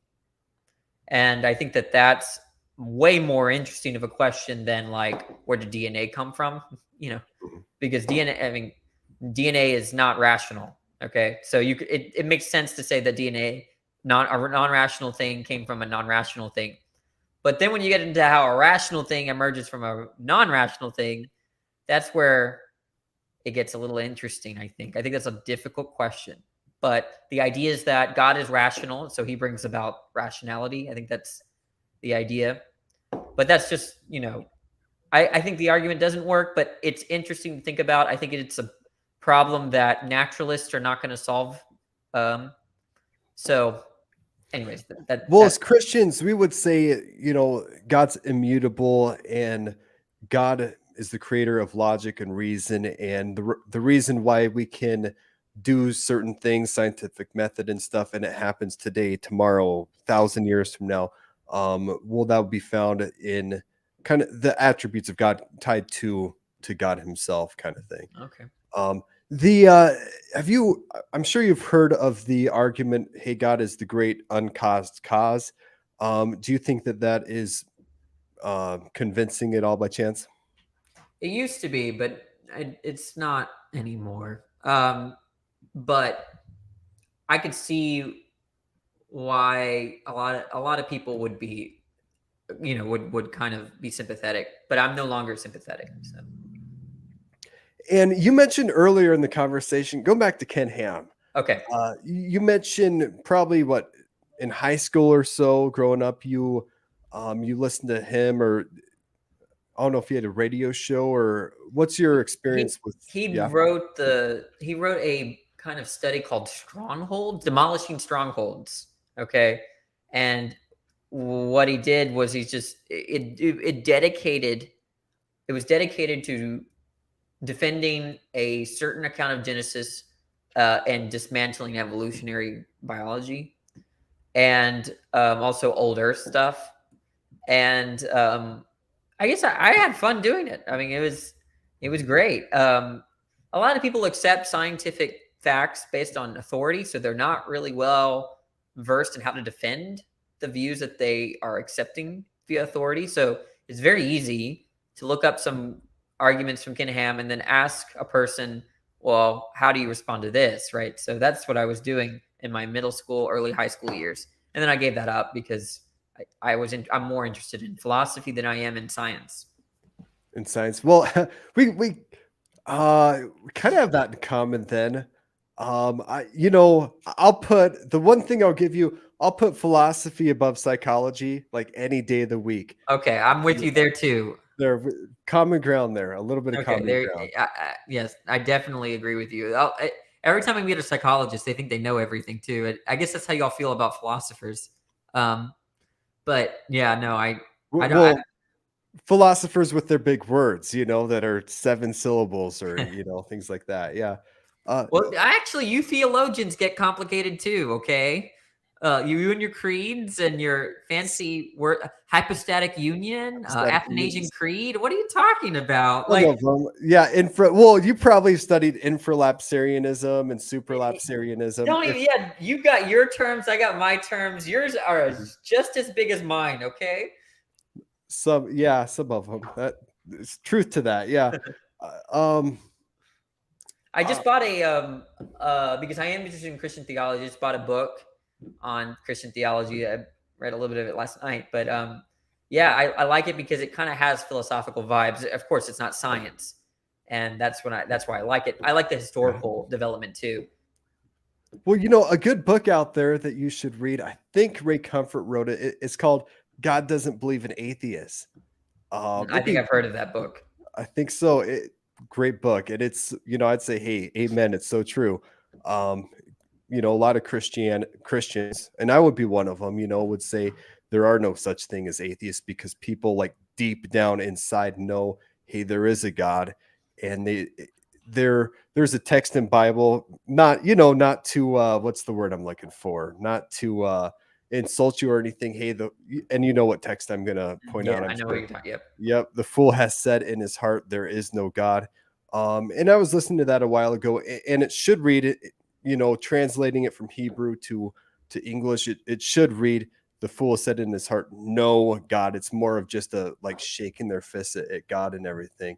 And so deep down, people know there is a God, and they're shaking their fists at him. That would be more the presuppositional worldview that I would have there. Do you think deep down people know Jesus? Well, there's general revelation, and then there's more specific revelation, and so uh, people there's a creation, and there's things revealed in creation that point us to God, so that people are without excuse and all that. Okay, so people have a deep knowledge of God that they're sort of suppressing, and you but they know, don't. mhm. Go ahead. And to say, do they know Jesus? Well, Jesus is a creator as well in the Trinity. He's involved in creation. And so, in some sense, yes. Now, someone who has heard the gospel, many times they have more revealed of God and who he is and what he's done through the work on the cross. So that to keep going with that, keep running with that, folks who have more truth, more light within theology, they have a bigger responsibility and a bigger judgment for those who have heard the name of Jesus Christ, for those who've heard the gospel and rejected the gospel. Their judgment is far greater than those who never heard the name of Jesus Christ. Yeah. Okay. More questions up there. I think I'm caught up. Sometimes I'll be way behind in the comments, depending on Well, we already did that one. who did that one. Yep. I A think the most poised. recent. There we go. Hey Danny, what is your starting point? Everything has its beginning. What's your beginning? Yeah, there needs to be some clarification. Sometimes starting point refers to where's the starting point of knowledge. Some people refer to starting point in terms of, well, how did the universe begin, or how did reality, what we're seeing in the cosmos and material reality, how did that begin?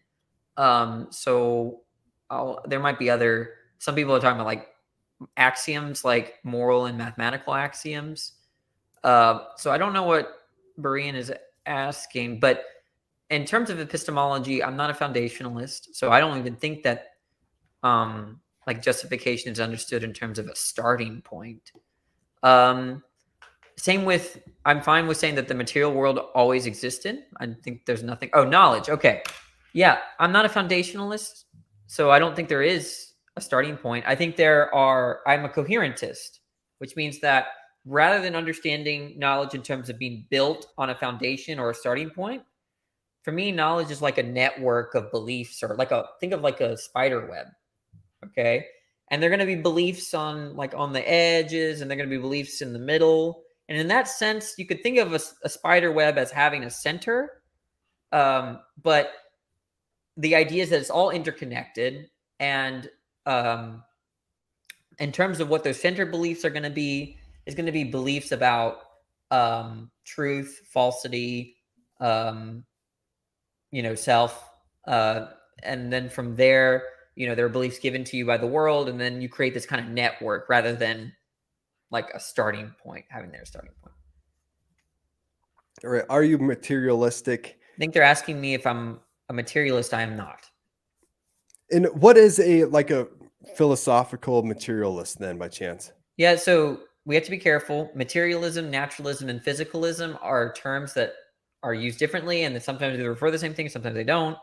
But a materialist is, there are going to be a lot of definitions of materialism, but the best definition of materialism I found is that everything is physical or material, or depends on the physical or material. So They reject things like souls. They think that the mind is material, or at least reducible or understood in terms of material. They reject the existence of God.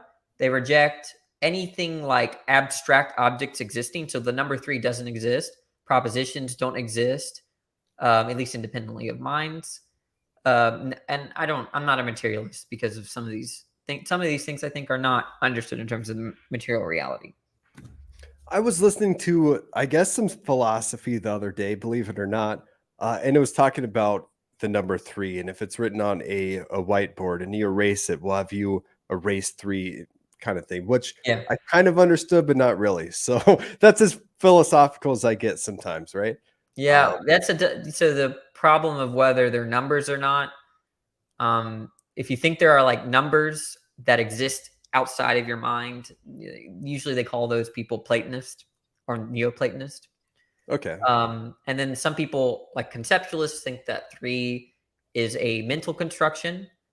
Sometimes they're called nominalists. They think that numbers don't actually exist. They're anti-realist about numbers. But yeah, there's a whole debate there. And we have two guests I'll bring on here in a moment. But the one thing I wanted to just go back to is that, hey, you go off to college and you were talking about Ken Ham earlier and stuff. And a lot of professing Christians go off to college and, hey, evolution's brought up. And, hey, there is no creator. Science and evolution prove it. And a lot of Christians struggle with it and depart from the faith over it, or professing Christians. Did you ever struggle with that, or any thoughts on that by chance? I never struggled with reconciling science and the faith. I think that part of the problem is that a problem emerges when you take an interpretation of the Bible that goes against the consensus, and I could see why people would be concerned about that. But worst case scenario, you don't have to abandon Christianity. Why don't you just, before you abandon Christianity, abandon that interpretation? All right, and I'll bring on Breen Babes, and Breeze is back. Breen, did you have any more questions or thoughts? Yeah, can you guys hear me? Yeah. Okay, because I won't stay long. Thank you, Danny. I do appreciate your attitude and thank you for answering all the questions. So the way you answered about you used an example talking about the web. You gave an analogy about the web. You did say that there's some truth in it. To me, it sounds very subjective. And when you had given the example of a pen at the beginning, saying that if an alien comes in, you and I, we will know that's a pen, but an alien is not going to know that's a pen. You are saying that you are presupposing that the alien is not going to know that is a pen. That's number 1. And number 2, even if an alien would not know whether that is a pen or not, it's besides the point, because we know objectively that is a pen. Just like we know, okay, objectively that the sky is blue. Anybody can say the sky is green or purple, but that's not true because we know it's not corresponding to reality. Like you said, that you did define that truth corresponds to reality, which I do agree with you. And you said that you have written a paper. So I take it that you've used logic and you've used reasoning to back up your PhD paper. So how do you ground logic and reasoning given your worldview? And Danny, you're on mute again. Sorry.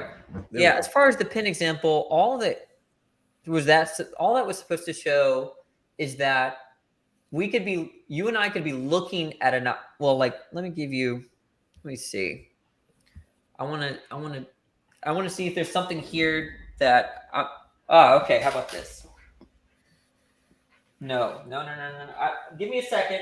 Okay. Yeah. Do you know what this is? By the way, I'm not drinking beer. Oh, okay. You're not. I was a bubble up. I don't know, but Breeze, I was talking about someone else last time. Yeah. Yep. Breeze is in the house. Do you see this? That's a mouse. I can see. Okay, well then, bad example. Do you know what this is? I'm gonna try to pull it up. Sorry if I can't. Do you know what this is? I don't know what that is. Is it a switch Okay, or something? that's all I need. That's all I need. The Okay. point is that you and I are seeing the same thing. We can see the black, the shape, the wires coming out of it. But I know what it is and you don't. Okay? And what I'm trying to say is that the reason why I know what it is because I have background beliefs about what it's used for. And you don't. Even though our eyes, our perception is seeing the same thing, right? You and I could check off the black and the shape and the size and the wires coming out of it, right? In fact, the wires is one thing. Like, but the point is that people see different. We could be looking at the same thing, perceiving the same thing, but then at the same time not perceiving the same thing. That's what I'm trying to say? I grant that, Danny, that there are things that you can see, perceive something differently. I grant that. But the point that I'm trying to bring to you, there are things that are logical and there are things that are objectively true, regardless of what you see or what you think. So, objects, I might have bad eyes, I might whatever, forget about it. So, like, we know the number one, right? Okay. You know what the number one is, but it's not, it's something that's immaterial, but you know what that means. Because you and I, we have to communicate. We use communication to be able to come to certain understanding. So what I'm trying to ascertain from you is, what is your grounding of your reasoning? Everything else that Dan is saying, everything else that Dan is doing, why should I trust what you're saying? Why should I believe what you're saying? Yeah. If there is no standard, if everything is just free for all, basically. You gotta have a standard. Yeah, I don't see why I have to ground logic. You're gonna have to explain why that's true. So you and me, we are communicating, right? You're able to respond to me because you can understand what I'm saying, and I can understand exactly what you're saying. We have language. Okay. But why is it that logic must have a grounding? Are you there still, Breen Babes, or? Are you guys still there? Yeah. Oh, okay. For some reason, I keep losing. I keep losing service here. But anyway, do you think? Well, maybe this might clarify. Do you think everything needs a grounding? At the very least, the starting point, you need to have a starting point. Okay, so not everything. So not everything has a ground. Yes, some things are subjective, but when it's something that's truth, it has to be objective. So when I did ask you, how do you define truth? You did say, okay, you believe that truth has to correspond to reality, which I agree with you. Then you gave the example talking about the where you used about the web design, like something, it would be like a spider web. Other people are going the to coherentism. see, yes, exactly. You know what I mean? To me, that sounds subjective because Danny might see differently. I might see it differently. Montana will see it differently. But how do we know what is true? Yeah. So you're asking about justification, right? Yes. Thank you. Okay. Yes. Thank you. So I am an internalist about justification. So I think that justification is a subjective notion. I reject externalism. I don't think we're justified because of external facts to ourselves. So then you grant that's going to be subjective, because if you define it internally, you might have the internal workings of Danny. If you defining it, what? Can you repeat that again? You are saying that you define subjectively internally. Is that what you said, right? Yeah, I understand justification as internal. As internal. Yeah. So how am I going to know? Because it's just internal. If it's not outside. Well, how are you going to know about justification? Yes, if you're just defining it internally, how will you be able to communicate it to everybody else around you? The point is that how I understand justification is in terms of a belief surrounding the Yes, proposition in question, right? exactly. So, for instance, let me just give you an example. Let's say you believe, okay, do you believe it's raining outside right now? I don't know where you are. No, it's not raining outside right now. Okay. Do you think that you're justified, if it's true that you believe that it's raining outside? Are you justified in believing that there's water coming from the sky outside? Yes, correct. Because I can see water. Objectively, I can see that Wait, it you is just raining. said it wasn't raining. Oh, suppose it was raining. Right now, it's Oh, not no, raining. I know. So right now Okay. it's not raining. Now I'm asking, are you Correct. justified for believing that a large amount of water is coming from the sky and wetting all of your grass? Are you justified in that belief? No, because that's How not did you what's now happening. look? What happened there is that you took the belief that it's not raining outside, and that you could use that itself as a standard for why you should believe that there's no water outside coming from the sky. So the idea that go ahead. No, sorry, Danny, finish. So go ahead. Oh no, I'm just saying that the way justification works is that the network of beliefs have to be coherent. That's why I'm a coherentist. Okay. I agree. Yeah. And so that's going to be all beliefs are internal.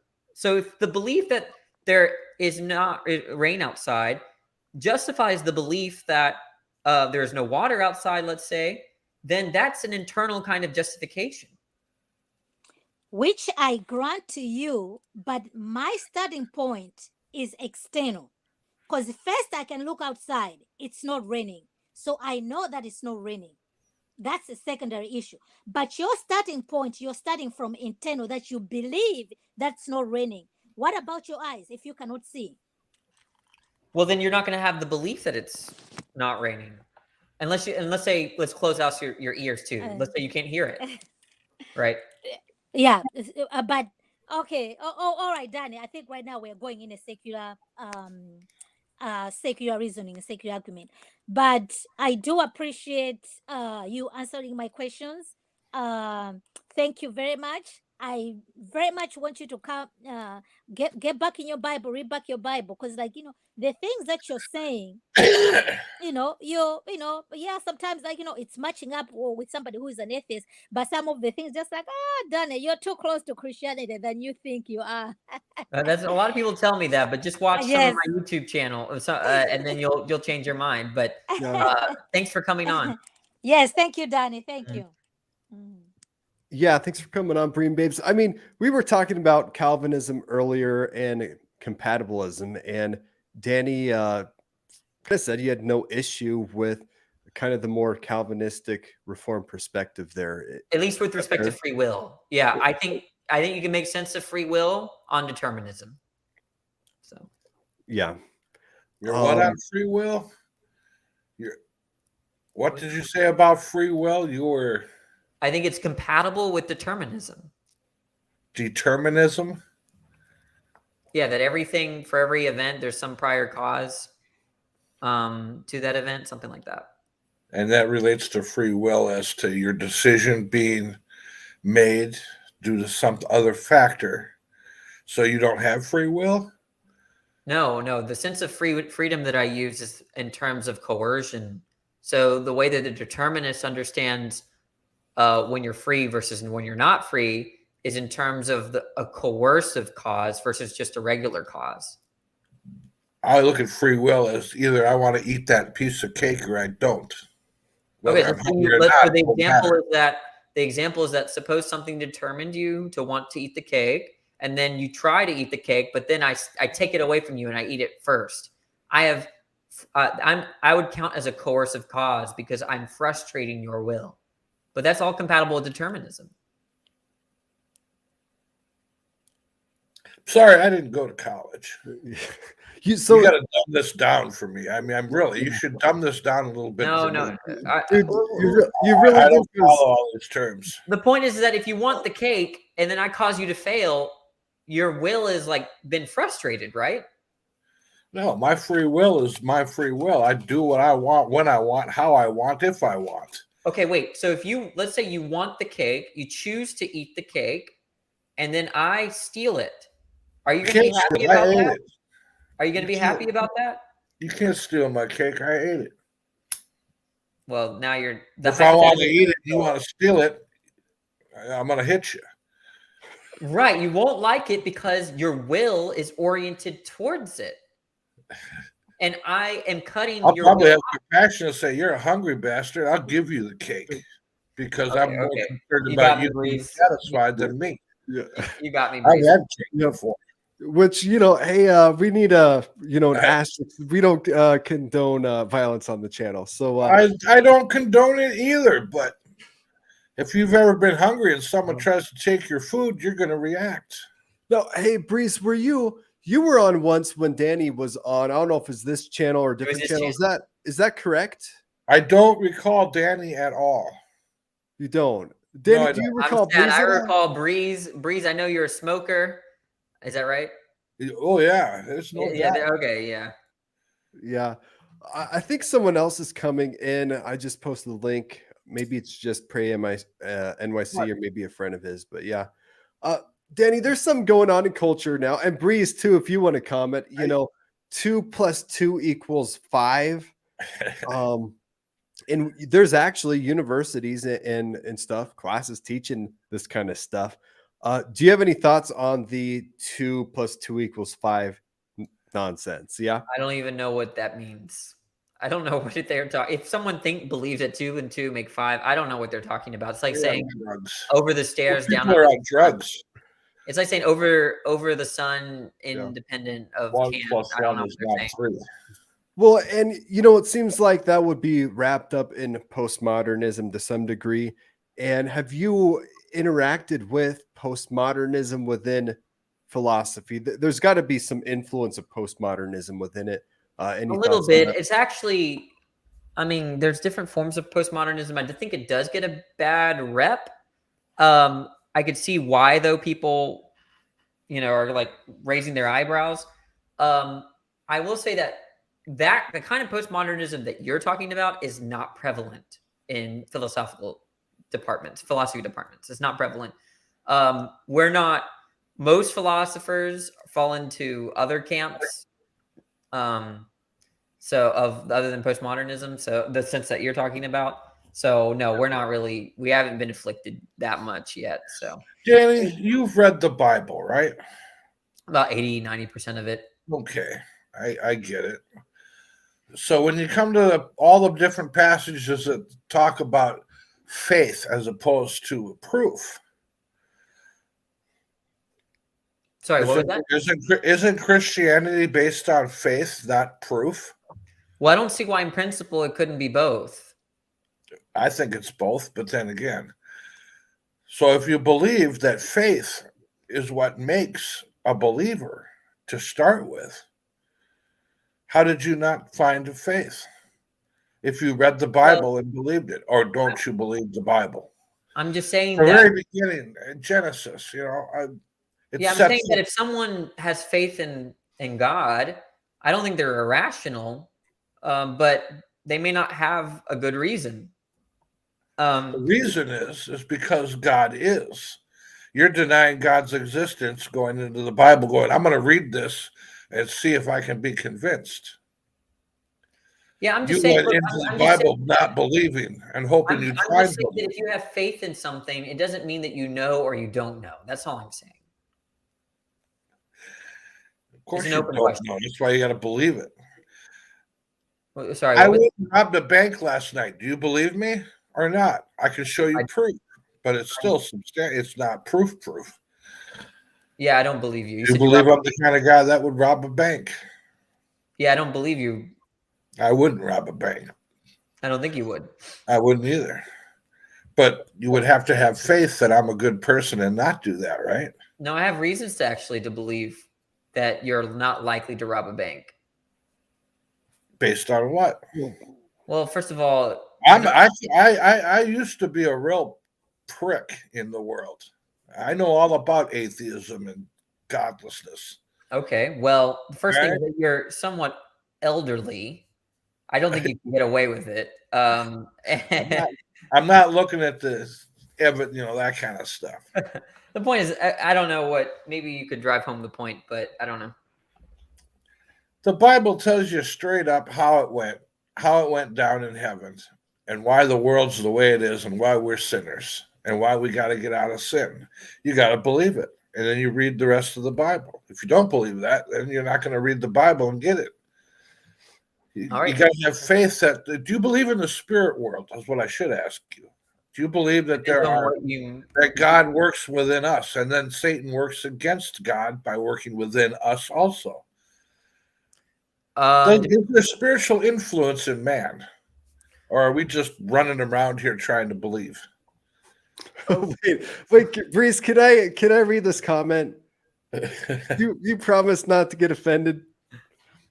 I believe Proverbial Life said it. I didn't say it. Proverbial Life said it. So if you're gonna get mad, I get it. If the world goes to hell in a handbasket and there's nothing left, who's to say a guy won't rent a cigarette shop or a grocery store?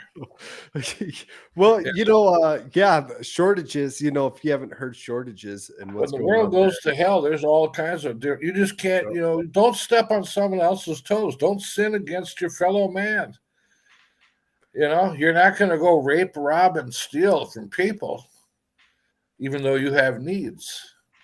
I want to give. I don't know. We're getting off topic here.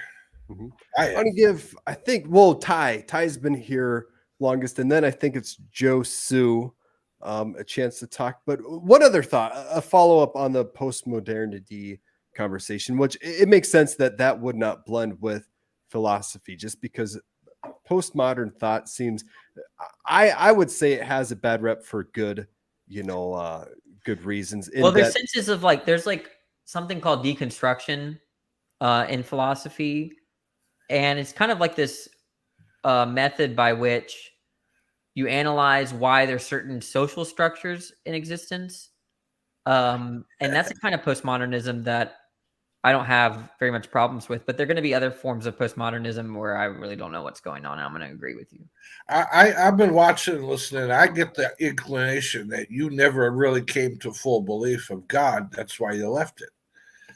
You just looked at it, you analyzed it, you intellectualized it. You said, it's bullshit. Fuck, I'm atheist. I don't think you gave God half a chance for faith. I believe you believe that. I do believe that. Otherwise, if you did believe in God, you wouldn't be here claiming to be an atheist. Well, there you go. Let's move on to hey, Ty's been here waiting patiently with that. Did you have any thoughts for Danny, Ty? Yeah, I wanted to ask him just a question. What's the reason, Danny, that you reject the idea of libertarian free will? Yeah, the idea is that I think the randomness objection is a good objection to libertarian free will. I want to say that there's a reason or explanation for why the self or I perform one action over a different one. And I think that if there is an explanation for that, then you're going to accept determinism. Yeah, because my thing is this. I reject the whole idea of determinism. At least with the God of the Bible, I don't believe it can be really logical, because I don't see how man can be held more responsible if he's determining their actions. I believe they have to be completely free, and they have to choose. They have to have the ability to choose. And I also reject compatibilism. I don't think it is compatible, but I know there's people here that do believe it's compatible. Mm-hmm. But I was gonna ask you, when you say randomness, right? Explain further, what do you mean? Randomness is something like a brute contingent fact with respect to a concrete event. So that's to say unexplained events are considered random events. An intuitive example, well, the coin flipping is not even random in that sense. When you flip a coin and get heads, it's not random because there are laws of nature that dictated the weight of the coin and the way that it landed. If it was random, then that means that whether it was heads or tails had no explanation.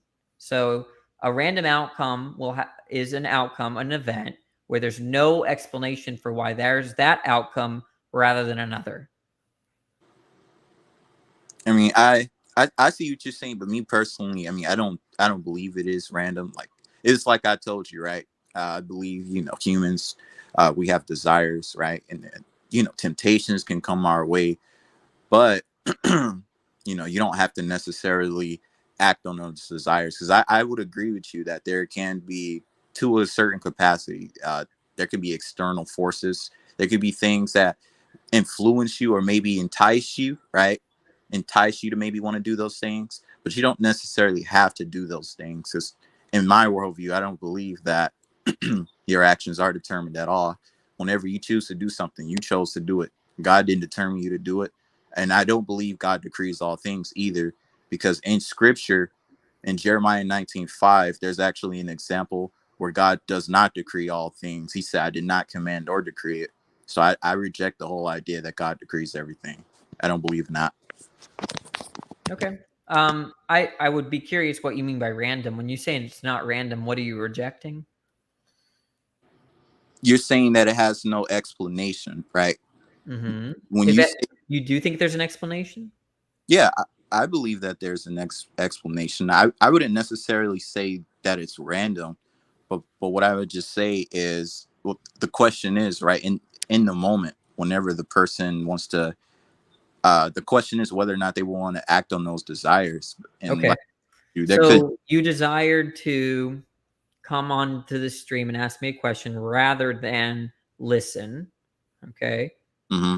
Your desire to in other words, you desire to come here rather than desired to listen. Is there an explanation for that? I would say there's an explanation for that. I mean, I would say there could be other factors. Maybe somebody had a conversation with me prior. Maybe they wanted me to come on here, or whatever the case. Just using that as an example. But okay, is that external? Is that explanation external to you? I would say it is. I would say that's That's what all I mean by determined. But well, here's the thing, right? Because when people say that determinism, the question is, are you being forced, right? Is God forced? Are you being forced to do, or are you actually choosing? What do you mean by forced? That is set. Okay, so when I mean by force, right? If it is decree, that just means something that's set in stone. That means it has to happen this way. It can't happen. That's what explanation means. If X explains Y, there's an entailment that if X, then Y. If you say that X explains Y, but not Y could have happened from X, then there's no explanation for where you have Y over not Y.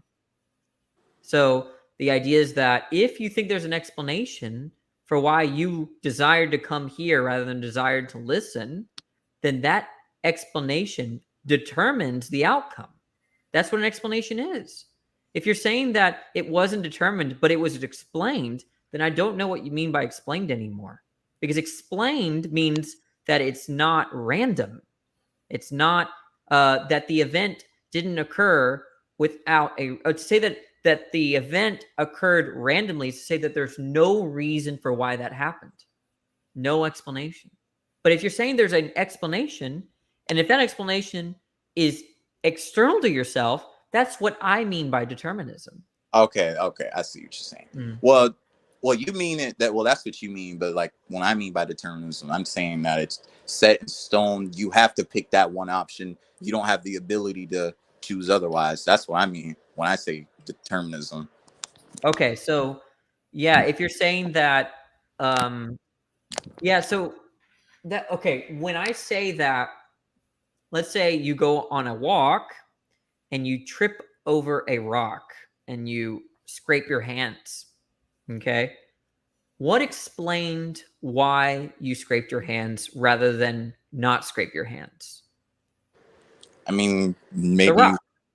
Well, yeah, the rock, but Tripped. I mean, the reason Not the rock, you tripped. You tripped, but rock did not trip you. You tripped on the rock. Right, you tripped on the rock, right? And yeah, the idea is that if you say your trip is fine an explanation, but then we're gonna ask why did you trip rather than not trip? Okay. Maybe you weren't paying attention or not looking, or okay, and if that's the explanation, we're just changing the hypothetical. You want to say that it's because you weren't paying attention to the rock in front of you. That's fine. Okay. If that's an explanation, what that means is that given the existence of the rock or the fact that you didn't pay attention, that entails you're tripping, right? That if you had paid attention, if the rock wasn't there, you would have not tripped. And so the idea is that what an explanation does is it takes a conditional, right? The antecedent and the consequent, where given the rock, I trip. Or well, that's not necessarily true. The rock could have been there, but the question is, when you weren't paying attention, what I would say is you chose to not pay attention in that moment. But if you would have paid attention, the rock could have still been there and you didn't have to trip over it. Okay, so then the rock doesn't explain it. It's paying attention then, right? So you just changed my hypothetical from rock to paying attention, and that's fine. The point is that if it's the case that you not paying attention explained why you tripped, then there's a necessity relation. Necessarily, if you don't pay attention, then you trip. That's what an explanation does. Okay?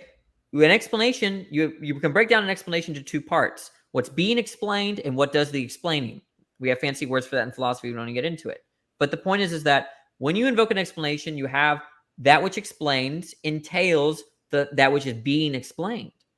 And so there's necessity with respect to that. If there's no necessity with respect to that, then you don't have an explanation. Yeah, and I don't want to get too much into philosophy, but just me personally, I lean more towards Molinism a little bit. I lean more towards that with the possibilities. But in my view, I wouldn't say that if the person did that, right, it wasn't set in stone. I think another possibility could have happened where that they chose differently, right? And I don't even want to get into God's foreknowledge or anything that's like fine. that. We could just if you don't want to get any deeper than, because we're already pretty deep, then that's fine. But I'm saying that to resolve our disagreement, we have to get deeper. But I will say this, and then I'll head out. But it was pretty good talking to you. But I will say this, at least from my perspective, from the biblical worldview, like I do believe that libertarian honestly makes the most sense, just because it's the only way that there can really be true love and that there can be true justice, right, from God's perspective. Because my thing is this: I don't really want to get into, because I know there's people who are hard determinists, but then I also know that there's compatibilism as well. But I honestly reject the whole idea of, I don't think it is compatible. I think either it's libertarian or people who are hard determinists are the consistent ones. Because when they say God determines if he determines literally everything, right? If he determines everything, honestly, I only think it can be. Wait, there's a way to explain compatibilism without getting really philosophical, right? And let's say libertarian free will is true, right? So God gives you this freedom. What libertarian free will is saying, what are you free to do? You're free to desire one thing over another. That's what libertarian free will is, right?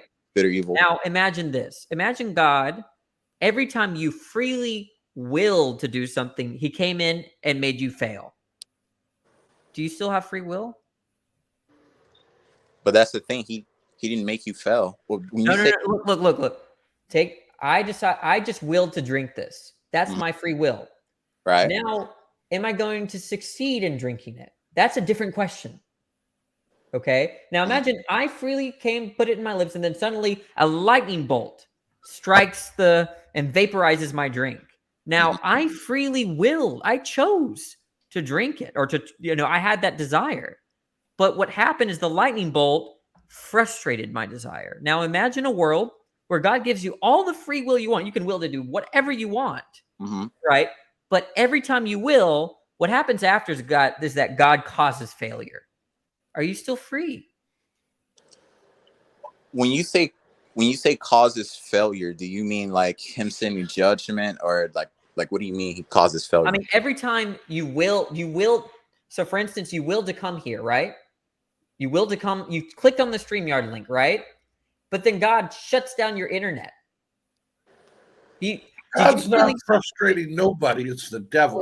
Look, I'm not. The point is that, Ty, you freely willed to come here, but someone shuts down the internet, then that's them frustrating your free will.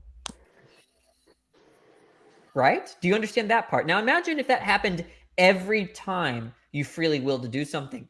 In what sense are you free? So the compatibilist is saying that who cares about free will? We care about success to our will. Mm-hmm.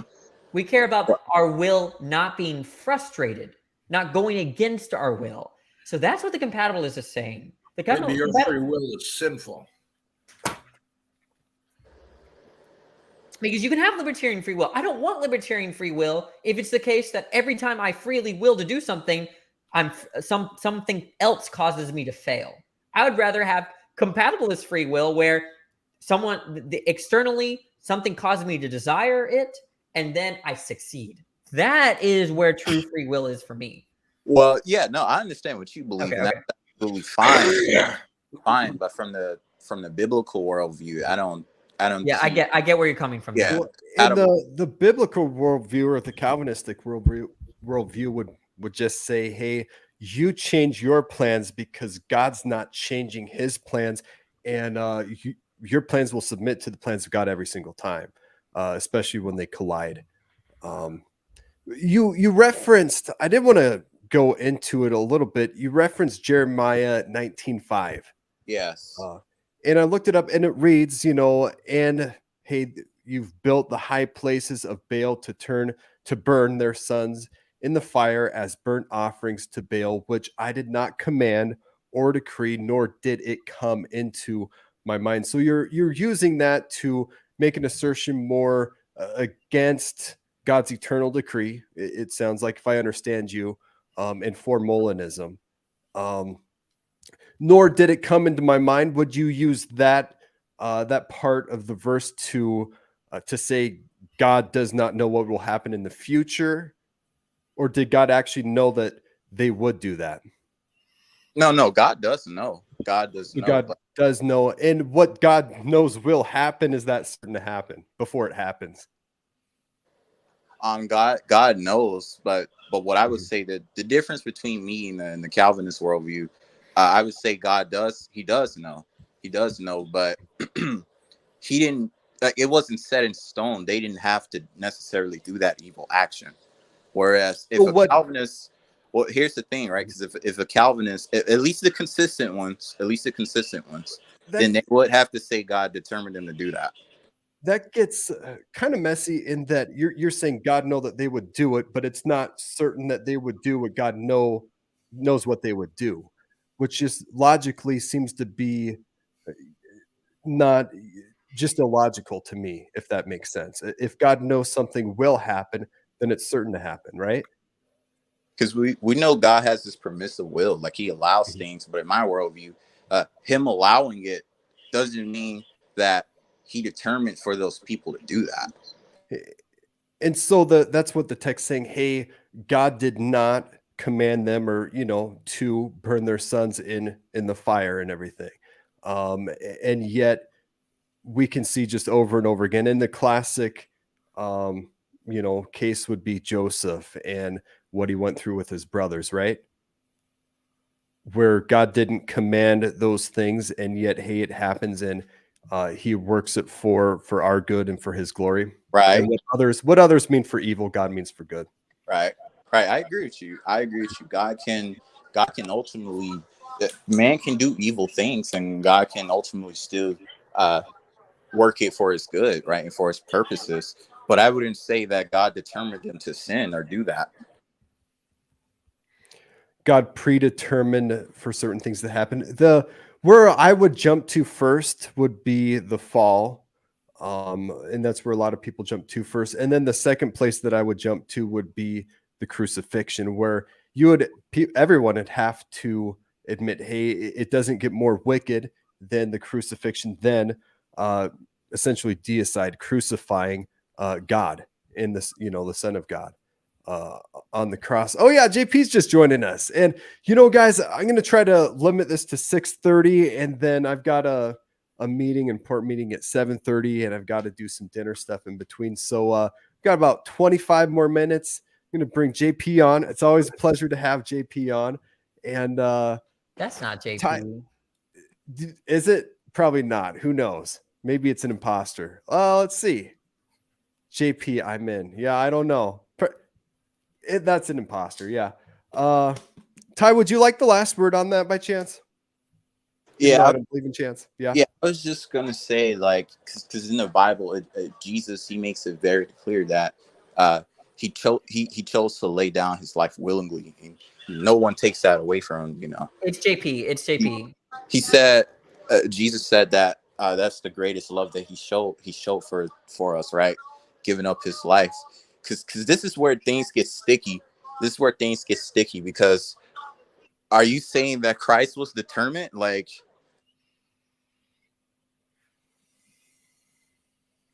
Am I saying that Christ was what now? Was determined. Was determined.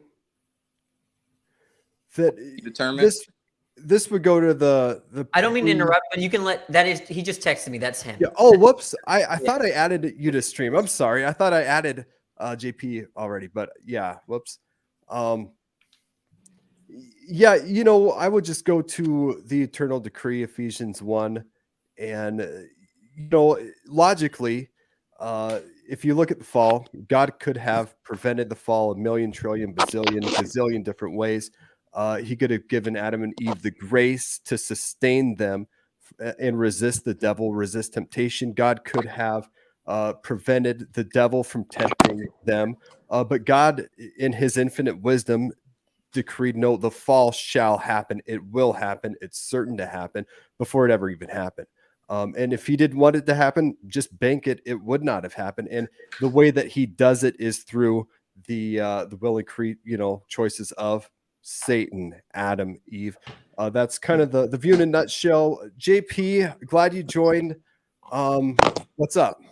No, yeah. I just wanted to mention a couple of things. I mean, Danny said I could never address what Danny said. That would have to go on one of my live streams, but shameless plug, but I didn't mean to plug. Yeah. Let's just be very clear. Go for it, oh man, so much. So, all right, for Jeremiah, I would argue that I do not believe it is illogical to say that it did not come to my mind. And what that means, what a logical view of that passage can be, and if you're fair to the text, you can say, okay, not come to my mind means I didn't want to actualize that, so it wasn't my purpose to actualize it.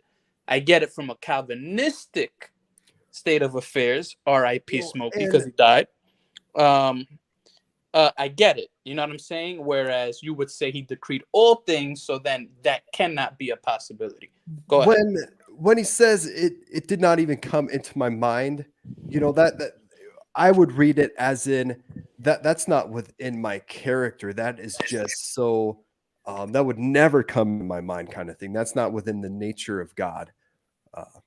Yeah, no, I understand that's how you'll read it. But then previous to that, it said he didn't decree it. So he didn't decree it, and it was never in his purpose to actualize it.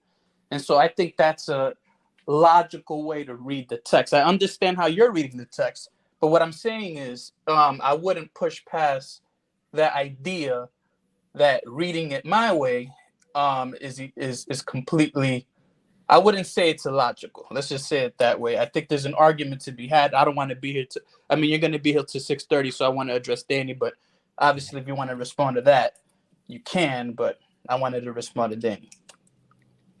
Yeah, go for it. Danny, if you have any thoughts. Oh, no, go ahead, JP. So Danny, in your worldview, do you have the power, or I should say the will? I don't even want to use the word free will at this point because that'll open a box of chocolates. So forget the word free. Let's say will. Do you have the will to choose differently from your actions? So for example, do you have the will to have done differently than actually joining this live stream? Or were you like a pre-programmed robot in which you had to do this? Yeah, so the sense of I could have done differently that libertarians use, I don't have that sense. But compatibilists have a different sense of I could have done differently. Got it. Got it. Okay, got it. Mm-hmm. So you don't believe you could have done differently. I do believe it, but in a different sense than you. Okay, so in what way could you have done differently? Like, for instance, suppose. And in what way do you believe I could have done differently, just so that we're on the same page? Yeah, but I agree with you in the libertarian sense. No, but let's take an example where I drink this drink and I didn't know it was poisoned, and then I get sick, and then I say something like, "Oh man, had I known, I would have not done different. I would have done differently." So that's compatible with determinism. The idea is that if I had different knowledge determining me in a certain kind of way. All right, so Danny, stop right there, just because I want to ask you a question to that, and then you can go to your other point. Okay. Yeah. So when I think of compatibilism, I think of an exterior force which controls the agents at hand to do whatever it is that the exterior force wills. So obviously, in the Calvinistic worldview, that would be God. So my question to you is, if you kind of lean towards compatibilism, what is your exterior force? Well, in some cases, it's going to be bottomed out in terms of what I see and perceive and what I value. So when I look at a cake, for instance, I value eating it. There's something to do with the cake and the world. Got it. So your exterior force is you. No, it's the world. It's the world, but the world isn't alive. The world is material. The world can cause things to you. They can cause you to desire things. So think about, a sexual encounter, right? You're walking at the mall, you see a girl, and then the girl causes you to have a desire. But Danny, you don't have to submit to those desires. I mean, I don't think you're a pre-programmed robot. If you don't have any other desires, then it will.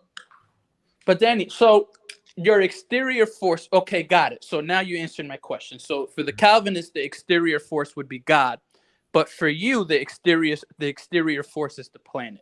It's our experience. Our experiences in the planet. So you are a pre-programmed creature that responds to his experiences, and therefore you can't do differently to what your current experience. Given the circumstances that I'm in, the will would not be any different.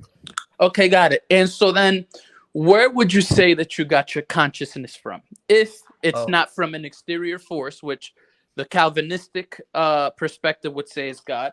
I don't believe in compatibilism.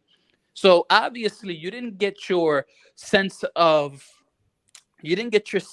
consciousness from the planet, even though you're saying that your experiences determine your very actions. So then I'm fine with saying the world causes my mind.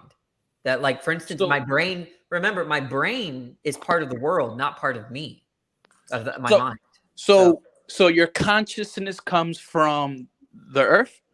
It comes from, I'm fine with saying it comes from the material world. Yeah.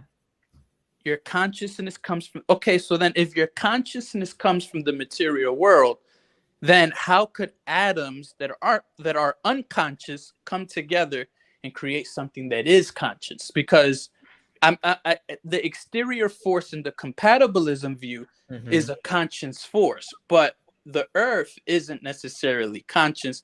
It's a bunch of atoms composed together in which they were not conscious, and then they created something that was conscious. So how do you kind of wrap that together? So I lean towards an emergentist view. So think about water and H2O. Your concept of water is that it's clear, it's liquidy when you touch it at room temperature. There's all these things that you see when you look at a glass of water or whatever, right? Now, those are not the same properties as H2O. So the idea is that there's a relation between H2O and what we call the phenomenal qualities that kind of emerge from it, okay? They're not the same thing. The idea is that once you get H and OH together, and voila, they come together to form a water molecule, new emergent properties come about. And so I'm fine with that kind of model where you have a certain anatomical composition, and from there emerges a self. Yeah, but that just doesn't make much sense to me, because how is it that this Does world. it make sense to you to say I that? get what you're saying. No, I understand what you're saying. Your example is very clear. I'm just trying to make it together because at the end of the day, compatibilism to me makes sense when you have a conscious force. But then what put everything together, including the water, is very beautiful. I get it, very clear, and everything has a cause. But what is it that put everything together to give you reasoning, to give you emotion? Because I just do not see a planet being able to do that. Yeah, in the same way that it's mysterious about how an H2O molecule has uniquely brings about clearness at room temperature. That's mysterious to me. I don't know how that happens. Well, got it. Well, to me, I think it's very clear. I believe that there's a designer and an exterior designer, therefore actualizing molecules to be able to do such a thing. However, and I thank you, Danny, because I don't want to ring around the rosy, and I know that the brother got to wrap up. But that's the question to be had. Maybe we could dig a little deeper. Well, one more thing. I wanted to say one more thing. Yeah, go ahead. I would ask a question. Do you think that water is clear because of God? Do I think that water is clear because of God? I'm sure there's a scientific explanation to why water is clear, but by and large, I'm a Christian. I believe that this world was materialized by God. Mm-hmm. So there's a scientific element to it, and then there's obviously the by and large element. Yeah, what the atheist does is what the atheist is going to say is that you have it's okay for you to have two explanations to say, hey, God created H2O in a way where H2O then brings about clearness at room temperature. Okay, but we're just gonna we're fine with the H2O part. We just eliminate God. No, I understand the whole elimination of God, but that just H2O doesn't answer my question about consciousness. What I'm basically getting from you is that it's a mystery. It's a mystery. I think it's going to be a mystery about why God used anything to bring about consciousness, because he doesn't even need to use anything. Well, so I don't think it's a matter of why did he use anything to bring up consciousness from my view, because in my view, he created us with consciousness. Whereas in your worldview, I need an explanation to how consciousness came about. And if H2O is the explanation, it's not. No, it's not. No, well, excuse me. Sorry for misrepresenting you. If certain scientific mysteries basically put your heart at ease to where consciousness came about in your perspective, then understood. But in my view, I got an explanation, and there's an exterior force that is conscious. Theistic mysteries, right? There's a theistic look. The point is that if you believe that mind depends on brain, even on God, right? After all, if I shoot you in the head, that's a bad thing because your mind is going to be affected. There's going to be a mystery about why God used brains rather than something else, because he could have used anything. No, but the thing is, he used brains, and so why did he use a brain rather than something else? Why did he use a brain other than something else? He could use anything. God could have used this pin to bring about your consciousness. Why didn't he? But I wouldn't make an argument based on the whole idea that, because God didn't do it this way, it doesn't explain why he did it this way. The truth is this. Oh, sorry, I'm eating a banana. I thought we was gonna end. I'm gonna give you the last word. So this is your last word, and then I'm good. Hold on, give me a sec. Okay. Well, never. All right. So yeah, anyways, that's basically my question. Okay, where is the foundation where you're grounded in? Good conversation. I get it. You leave it to mystery. And of course, to answer your question, God actualized our brain to be interconnected with our soul. Mm-hmm. And obviously there's we believe in mind, spirit, soul, and they're interconnected to some capacity. So that would be your answer to that, why he did it that way or why he created humans at all. I mean, if we go down that rabbit hole, we'll be there forever. But my main question is, where did you get your consciousness from? And I understand that perhaps there is a level of mystery there. So yeah, it's going to be, I think, honestly, a lot of this stuff is going to be mysterious on either view. Now, Danny, let me ask you a question. Where did you come from? Where did I come from? Obviously, where did humanity start? I am curious to know from your worldview, how did humanity start? I just accept what evolutionary biologists have to say about that. No, but hold on. they say that we came from some level of a molecule, and then that divided, and then. But where do you think the genesis of that molecule came from? Energy, but where Oh, did like that come from? abiogenesis. Essentially, the cosmological argument. What is your response to it? Well, there are a couple possibilities. I think the most plausible one is the material world has always existed, didn't have a beginning, but the universe began.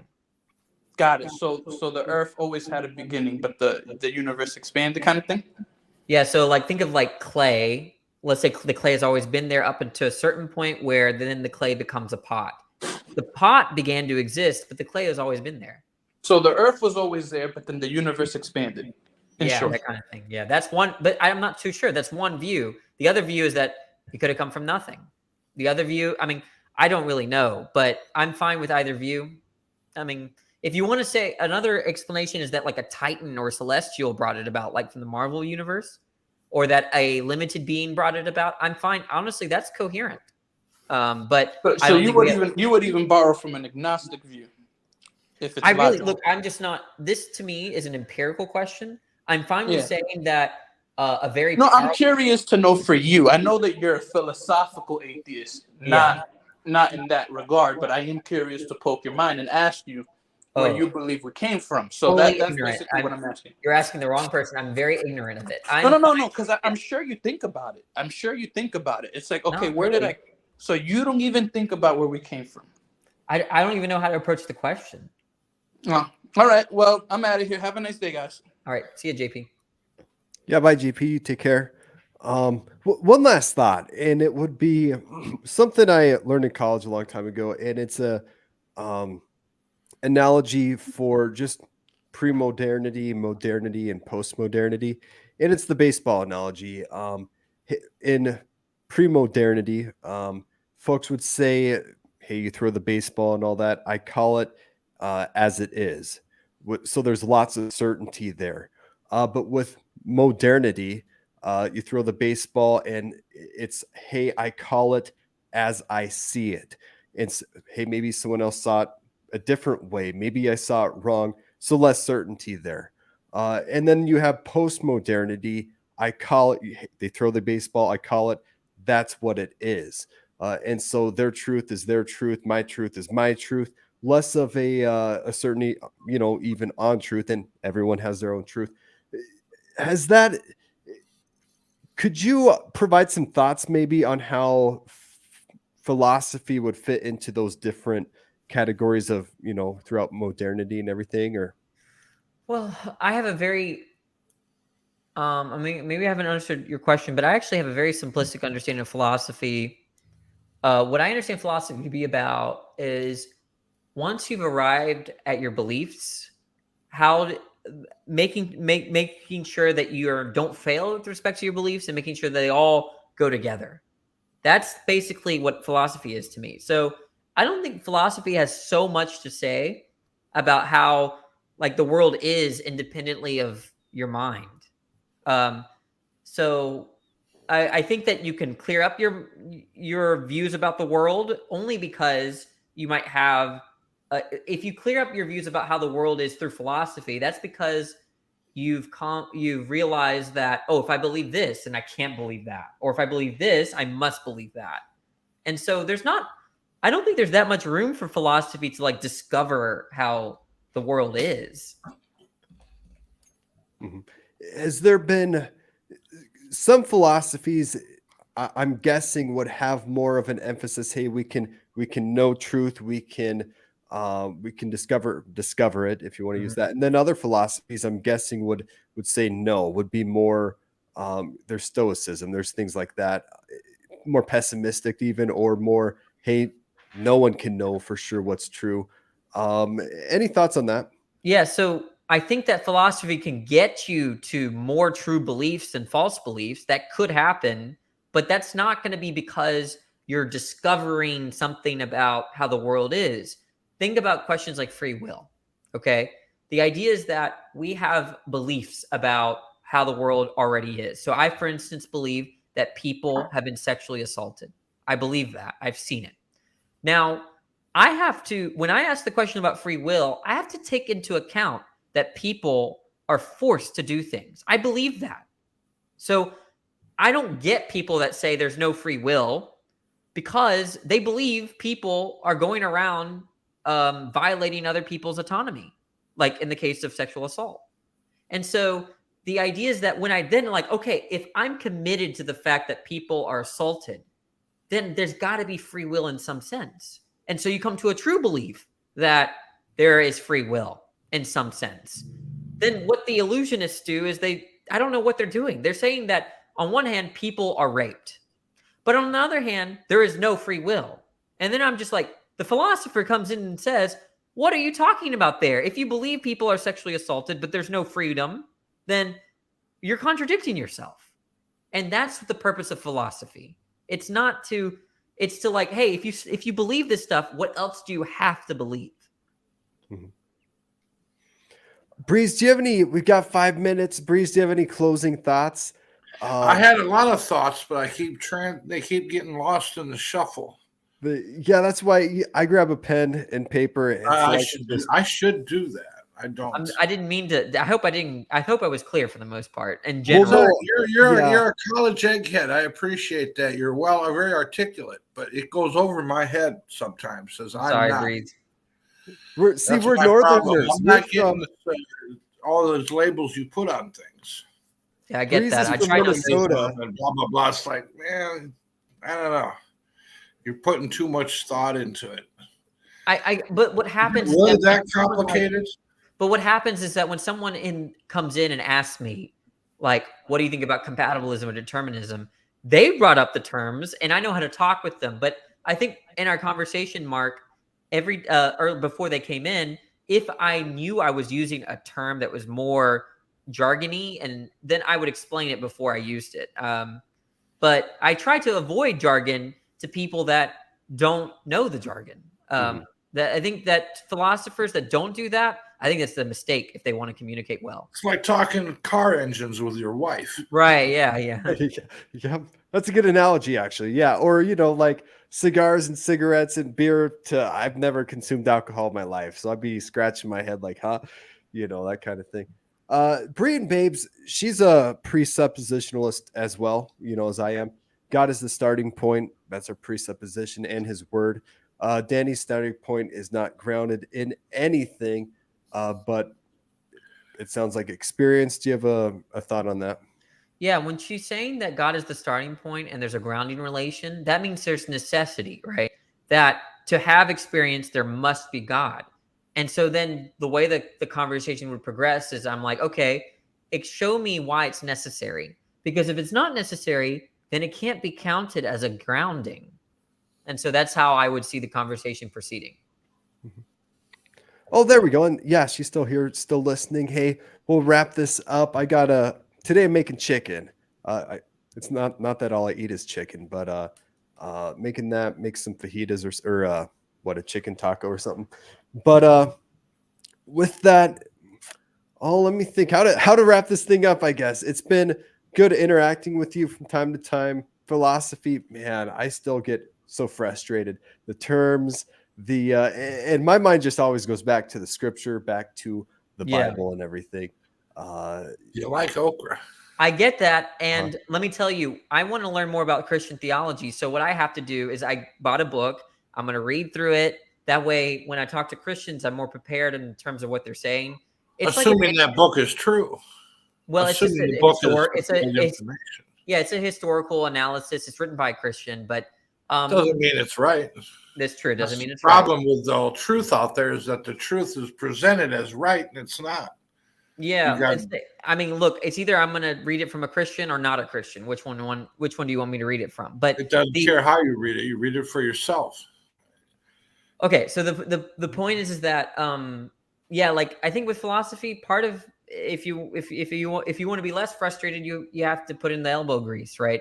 Just like with what I'm doing with theology. Theology is a different language to me, and so part of me getting into these discussions is reading what they're saying, reading about Calvinism, reading about Arminianism, and reading the Bible.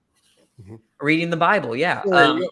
Did you get a systematic theology book then, or I'm really My nosy. beliefs are founded in the Bible first, and then I take everybody else's determinations and interpretations and see what they think. But the Bible is for you, nobody else. It's for you, and me. The God book told is you written that. by the It's book is written by your- the book is written by Alistair McGrath. Alistair McGrath. That name sounds very familiar. Brian Babes, you've probably heard of Alistair McGrath. I think he's solid. I shouldn't say that, unless He's a pretty famous academic, Mhm. but he's not a Calvinist. I think he's a. I have to check. And I always suggest to people, I think the gold standard one a lot of colleges are using nowadays would be Wayne Grudem's systematic theology book. Okay, who? Because I'll look that up because I might get a couple books because I like to cross examine. Well, who is it? Wayne Grudem. He has a systematic theology book, and then he has all those lectures for free as podcasts as well. Okay. Oh, I've seen this book. I was considering this one too. Okay, thank you. Yeah, and so hey, if you have spare time, you're in your car or something, throw on one of his systematic theology. He's got the whole entire book basically as podcast. Perfect. On each angelology, demonology, everything in between. So with that, hey guys, kind of a sudden, stop and everything. But again, go check out Danny's channel. If you type in Phil Talk Danny, I think it'll pop right up on YouTube. And thanks for having this conversation today. My Cade Stage Calvinist stuff, probably it wasn't too bad today, was it? How bad was it showing up today and interacting? How bad? Wait, Yeah. No, this was great. Thanks for having me on. I had fun. Appreciate it. Great. Yeah. I hope that this isn't the last time we chat, later down the road. And with that, guys, we'll see you. Hit the like button on your way out, and we will see you in the next video.